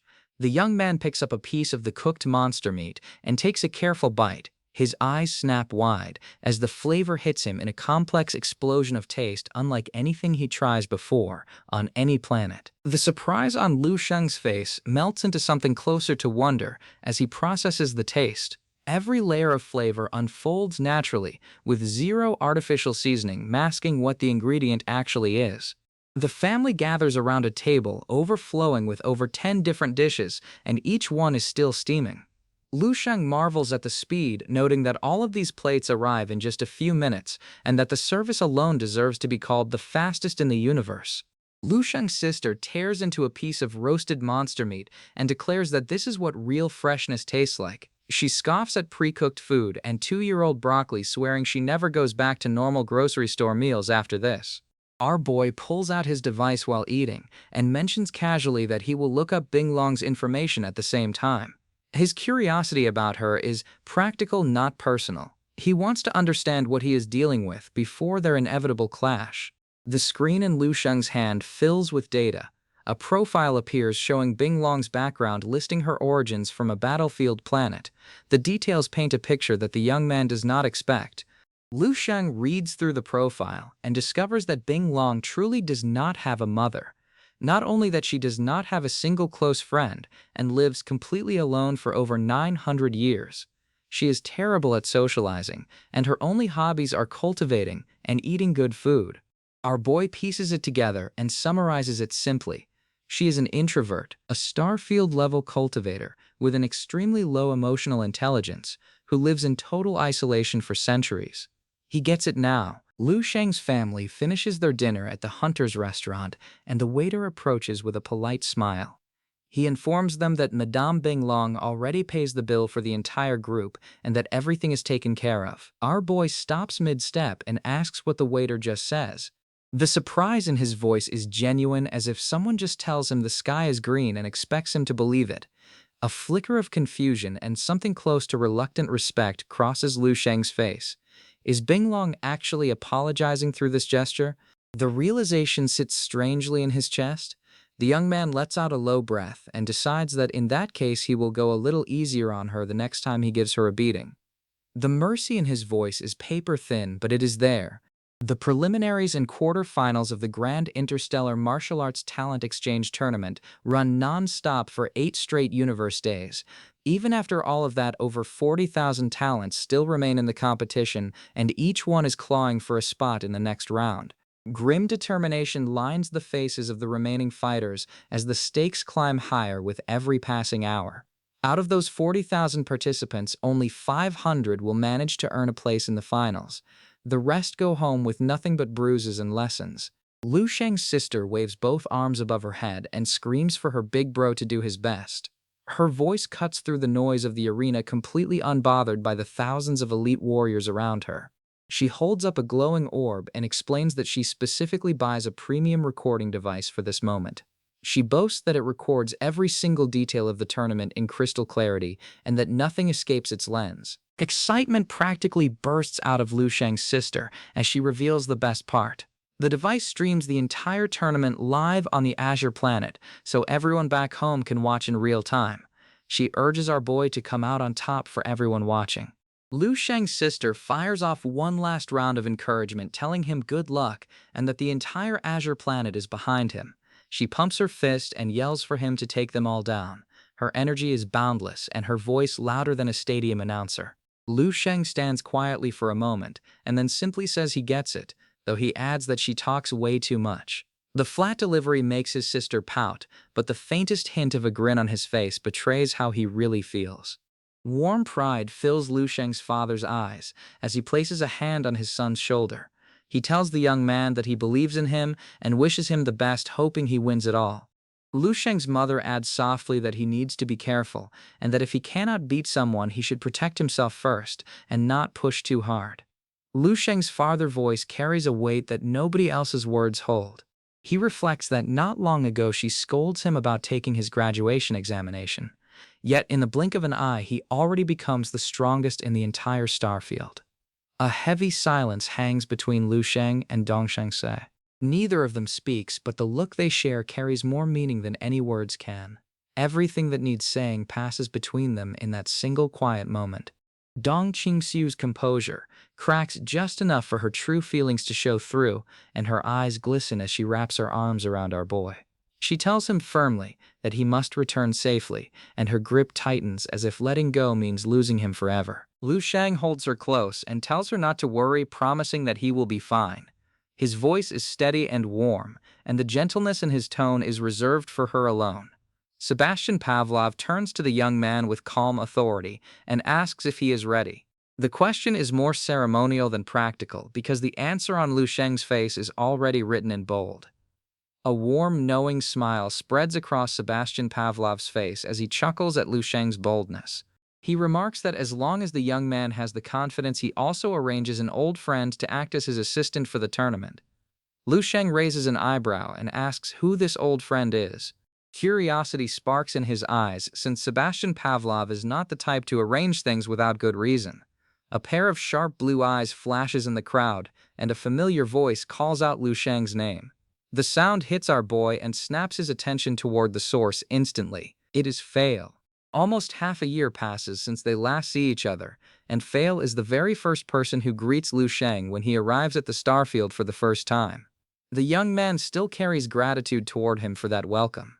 Lu Sheng greets Fail and tells him it is a good while since they last meet. Between the two of them, Fail holds far more gratitude toward Lu Sheng than the other way around, though neither of them makes a fuss about it. Fail explains that he is now on the list to become the next enforcement officer at level 12. His career is moving fast, and the recognition keeps coming his way. Our boy notes that Fail goes through a lot of changes and growth since they last meet. Seeing how far Fail comes reminds Lu Sheng of his own journey from the Azure planet to where he stands now, and the parallel is not lost on him. The young man reflects quietly on how much things change in just a short time. Fail's growth from a frontier officer to a level 12 candidate mirrors the kind of rapid evolution that defines this era of the starfield. The perspective shifts to a different location entirely. On a certain spectator planet orbiting the tournament arena, a very different scene unfolds, far from the excitement of the main event. A hooded figure sits alone on the spectator planet with their dark cloak pulled tight around their body. The energy around them radiates frustration and bitterness in stark contrast to the celebration happening everywhere else. The hooded figure says nothing. Complete silence surrounds them, and not even the person beside them dares to break it. Forced cheer strains the voice of the companion standing nearby, and their smile cracks under the pressure. They try to console the hooded figure, pointing out that at least he gets the newest and rarest Starfield model. They remind him that no one else has the same one, and that countless people envy what he receives. The hooded figure snaps back with raw fury. He snarls that the reward is worthless compared to what he deserves, and that he never asks for it in the first place. His voice cracks between rage and something dangerously close to despair. The hooded figure erupts completely and screams that the whole thing is done on purpose to humiliate him. He repeats the accusation twice, and his voice shakes with a mix of injured pride and blind fury. He calls the person responsible a bastard without an ounce of hesitation. Tears of frustration and bitterness stream down the hooded figure's face as the anger finally gives way to despair. He chokes out that he is so close to winning gold and that the bronze he receives instead feels like a slap across the face. The hooded figure's body trembles with barely contained emotion, and his companion takes a cautious step back. White-hot rage replaces the tears in an instant as the hooded figure's composure snaps completely. He screams at his companion to get lost, and his voice echoes across the spectator planet with enough force to make the air itself flinch. Liu Sheng and Fail arrive at the main arena. The scale of it hits them immediately with towering energy barriers and holographic displays stretching across every surface as far as the eye can see. The rules of the semifinals are laid out clearly. The semifinals consist of multiple rounds, with the first 3 rounds being 3-on-3 group matches and the final 2 rounds being 1-on-1 duels. Focused attention sharpens every fighter's gaze as the format sinks in. Both the preliminaries and quarterfinals are 1-on-1 format, so only 10 people advance to the semifinals. The shift to group matches changes the strategy entirely. Fail explains that the tournament structure is complex because of the sheer scale. Hosting an interstellar tournament of this magnitude involves too many fighters and too many variables for a simple bracket, so the organizers design a multi-phase system instead. The details continue rolling in. Fail notes that the Azure planet is still growing rapidly, and that a lot of things happening there simply should not occur in any normal part of the universe. The anomalies keep piling up. A thoughtful pause settles over Fail as he processes something he is not fully sharing yet. He finishes the thought and tells Liu Sheng he can go ahead and move on to the competition preparations. The young man nods and accepts the information without fuss. A holographic display lights up nearby, showing tournament brackets and seating arrangements. The seating system is designed to separate the strongest participants so they do not meet in the early rounds. This ensures maximum excitement for the later stages. Liu Sheng mentions that he is fine with it and does not care who his opponent is. Calm, almost lazy confidence fills our boy's voice as he repeats that it really does not matter who he faces. He tells Fail that whatever comes his way, he will handle it the same as everything else. Fail adds that right now, out of all remaining participants, over 20% are level 11 martial experts. The density of top-tier fighters in this tournament is staggering even by Starfield standards. Liu Sheng reacts with mild surprise and asks if there are really that many. 20% of the remaining pool being level 11 is a number that even catches his attention. Fail explains the details. The top-ranked participant from the Kill Starfield is called the Ice Demon, who possesses a 3-star bloodline and extraordinary physique. He also mentions another fighter from the Violet Kill Starfield, who is only around 300 years old this year. The young man admits he hears of the first fighter before, but notes that the second name sounds a little peculiar to him. Something about that 300-year-old mystery fighter catches his interest for reasons he cannot fully place yet. More details emerge about the mysterious fighter. His circumstances are not particularly special on the surface, but the skills and weapons he wields apparently come from another universe entirely. That detail alone sets him apart from everyone else. Shock registers clearly on Liu Sheng's face as the words land. He repeats the phrase "another universe" under his breath, and the implications of it immediately connect to everything he already knows about the Lord of Darkness and the alternate dimension. The fighter's background unfolds in full. He is originally just an ordinary person at around 50 years old with no remarkable talent. After encountering something from the other universe, he rockets from level 3 all the way to level 11 in less than 2 years. Some reports even suggest he already reaches level 12. The number level 12 lands hard. Someone nearby gasps and asks if that is not the strength of an almighty powerful being. The idea that an ordinary person can reach that height in under 2 years is enough to shake anyone's understanding of what is possible. Lu Sheng's eyes gleam with quiet fire. Whatever is coming his way, he is more than ready for it. Lu Sheng notes that basically in the Starfield arena, there are all kinds of people from every corner of the universe. He admits that most of them do not interest him much. But one fighter catches his eye, and a guy who does not quite fit the mold and seems oddly different from everyone else around him. The young man turns to Fail and asks him to pay extra attention to that particular fighter. Fail nods without hesitation and replies that he would have done it even without being asked, since his instincts are already pinging on the same target. Fail shares his honest assessment. He admits that the person in question does not interest anyone else either, and that his presence barely registers on the radar of the top fighters. If it is not for the alternate dimension battlefield connection, nobody from the star systems would have any reason to look into his situation at all. Fail continues explaining that, since this fighter apparently receives his abilities from the other universe, it is highly likely that he now carries some of the power or knowledge of that realm inside him. Someone like that does not show up with strengths or resources that this universe can easily recognize or counter. A glowing card materializes in front of Lu Sheng, pulsing with light. He stares at it for a moment and asks what it is, reaching out to examine the object floating before him. A notification rings out and informs our boy that his identity card is now loaded. The system instructs him to follow the beams of light toward his assigned battle arena, and the card will guide him the rest of the way. Fail points at the streams of light crisscrossing through the arena complex and confirms that those beams are all participants heading to their assigned locations. Each streak represents a fighter being transported to their arena. A holographic message flashes in front of Lu Sheng. It reads that participant Lu Sheng is assigned to Battle Arena W 4863. Fail reads it and notes that the same group already contains 3 level 11 fighters, making it a rough draw right out of the gate. Fail mentions that this is actually a bit of a problem. He explains to the young man that having 3 level 11 opponents in the same arena is unusual, and suggests they could request a group change to avoid getting targeted early. Lu Sheng shuts the idea down immediately. He tells Fail there is no need for any changes, and his voice is flat and final. Fail pulls up a holographic device and suggests trying the combat monocle instead. He asks our boy to put it on to privately check his opponent's power levels before the match starts, just to be safe.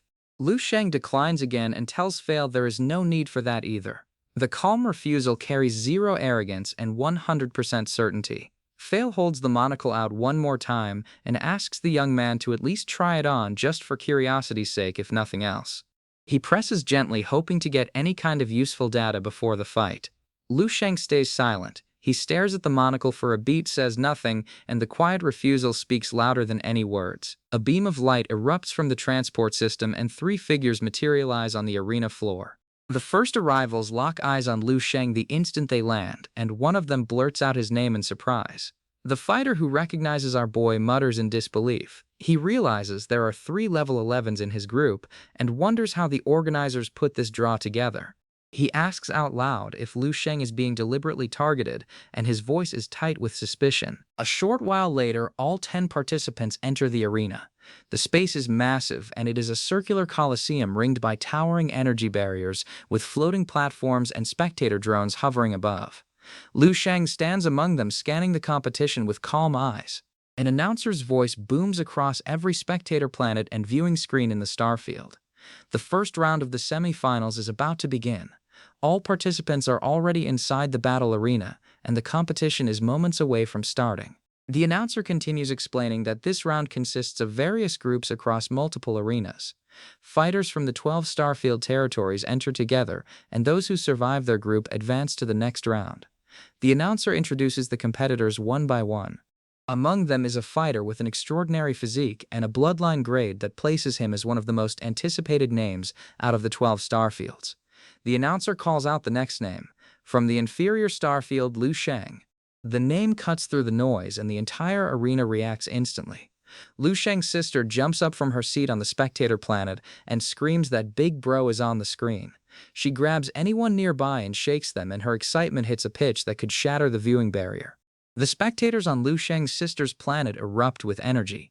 She yells that Big Bro is finally up and that she cannot believe he is really on the big stage. Every word comes out louder than the last. Across the starfield, people recognize Lu Sheng's name the moment it echoes through the broadcast. Countless viewers point at their screens and shout that it is him, Lu Sheng the Eternal. Sebastian Pavlov sits in silence on a separate viewing platform, watching the arena feed without a single word. His expression gives away nothing but his eyes track every movement on the screen with razor focus. Countless people across the starfield are watching this match. Even the other 9 participants in the arena cannot help but look at the young man and talk about him under their breath. His reputation walks into the room before he does. One spectator admits that when he first sees the matchup, he thinks it is ridiculous. He never expects it to actually be this particular Lu Sheng, and now that it is confirmed, his excitement doubles. Another viewer agrees and says he is completely shocked. He notes that it only just starts, and yet our boy already runs into 3 level 11 opponents in the very first round, which seems almost intentional. The buzz around the arena intensifies as everyone processes the matchup. The name Lu Sheng dominates every conversation in every spectator planet simultaneously. The other martial artists in the arena turn toward Lu Sheng, and there is no mistaking the look in their eyes. Raw curiosity laced with the kind of hunger that only fighters understand. Every single one of them wants to know exactly how strong an Eternal really is. A commentator leans into the microphone and declares that it feels like everyone in the arena is targeting Lu Sheng specifically. He wonders what kind of performance the Eternal can deliver and admits he is very curious to see what happens next. The commentator asks the crowd what kind of performance the young man will put on against 3 level 11 fighters in a group format. The energy in the arena shifts from anticipation to something sharper. The rules of the first round are explained. All 10 participants fight simultaneously in the arena. The level 11 fighters will be able to gauge whether they can stand up against the Eternal or whether they need to take him down together. Everyone watches closely to see which strategy emerges. The commentator hypes up the crowd and announces that the first round of the competition is about to begin. He urges everyone to pay close attention because whatever happens next will be talked about for centuries. Fail watches from a separate spectator platform with his arms crossed. He asks bluntly where the remaining opponents for the competition are hiding and whether they plan to show up or surrender before the match even starts. He observes the arena setup and realizes that the format is specifically designed to force Lu Sheng into a one versus many situation. No matter how he looks at it, the organizers seem determined to push the Eternal into a corner and see how he responds under maximum pressure. Fail mutters that even if our boy wins against everyone individually, having an Eternal-grade bloodline and fighting multiple opponents at once still carries risks. He worries that they are deliberately trying to force Lu Sheng into a chaotic free-for-all instead of clean one-on-one matches. He adds that of course he is not the only one who notices this, but apart from Lu Sheng's own family and allies, nobody else in the starfield actually cares about the unfairness of it. The crowd's energy turns almost predatory. Many spectators look like wild animals who just catch a scent. Some of them are openly hoping to see Lu Sheng's blood spill during this battle, and they make no effort to hide it. Zg Martial Saint senses the hostile atmosphere and remarks grimly that it looks like the whole arena is trying to gang up on the young man together. The setup reeks of a coordinated effort, not random chance. He stands at his full height, and his massive blue-skinned frame towers over the other fighters. His horns curve upward from his skull, and the raw physical power radiating from his body makes the air around him feel heavier. The girl tells Lu Sheng calmly that he is fine with anything and does not care about the format.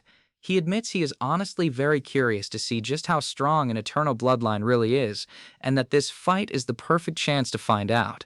A torrent of violet energy erupts around the group of fighters as they prepare to move together. The raw pressure of multiple level 11 auras combining into one force sends shockwaves rippling across the arena floor. Zg Martial Saint roars that they should go and charges forward with his horns lowered and his aura blazing. The excitement in his voice is primal and unrestrained. Another fighter follows close behind and shouts that they should deal with Lu Sheng first, questioning who invites him to play the hero in this arena. His tone mixes aggression with a bitter edge, as if our boy's very existence offends him. Lu Sheng watches them all converge on him at once. He asks calmly if everyone is trying to test an Eternal today, and his voice carries zero panic and zero surprise. He expects this the entire time. A single word drops from the young man's lips. Then, the pause that follows is heavier than anything any of them ever feel in a fight, and the air itself seems to hold its breath. Golden light explodes outward from Lu Sheng's body in a blinding burst of raw power. A blinding wall of golden energy swallows the entire battlefield. Our boy stands at the center of the inferno, completely untouched, and declares that he will grant their wish. His voice cuts through the chaos. Shock and disbelief tear through the arena. Multiple fighters stagger backward with their faces twisted in horror. One of them stammers that this is impossible, unable to comprehend the sheer scale of what just hits them. Another fighter gasps and asks just how strong the young man actually is. The question is rhetorical because the answer is already written in the destruction surrounding them. A spectator's analysis tool displays the reading at a 1 in a billion class. A massive ring of golden energy detonates outward from Lu Sheng's position, sweeping across the entire arena in a single devastating pulse. Every fighter caught in the blast is hurled through the air. One of the fighters crashes to the ground and screams in disbelief, asking how they lose before the fight even starts. The humiliation burns as hot as the golden energy still crackling around them. Another fighter picks himself up trembling. He chokes out that Lu Sheng wipes them all out with a single strike, and his voice cracks on the last word as the reality of it sinks in. Aziji Marshal Saint stands alone on the scorched arena floor, the only one still on his feet after Lu Sheng's attack. He stares at our boy with wide eyes and says that this is the best chance in his entire lifetime. Lu Sheng stands amid the golden aftermath with his eyes glowing with quiet intensity. He raises a single finger and tells his remaining opponent to please do his very best to try and defeat him. The invitation carries no mockery, only the honest wish of someone who craves a real challenge. Our boy stands with one finger still raised, and a faint knowing smile tugs at the corner of his mouth. The arena falls completely silent around him, and every eye in the starfield is locked onto this single image, the Eternal alone and untouched, daring the universe to come at him.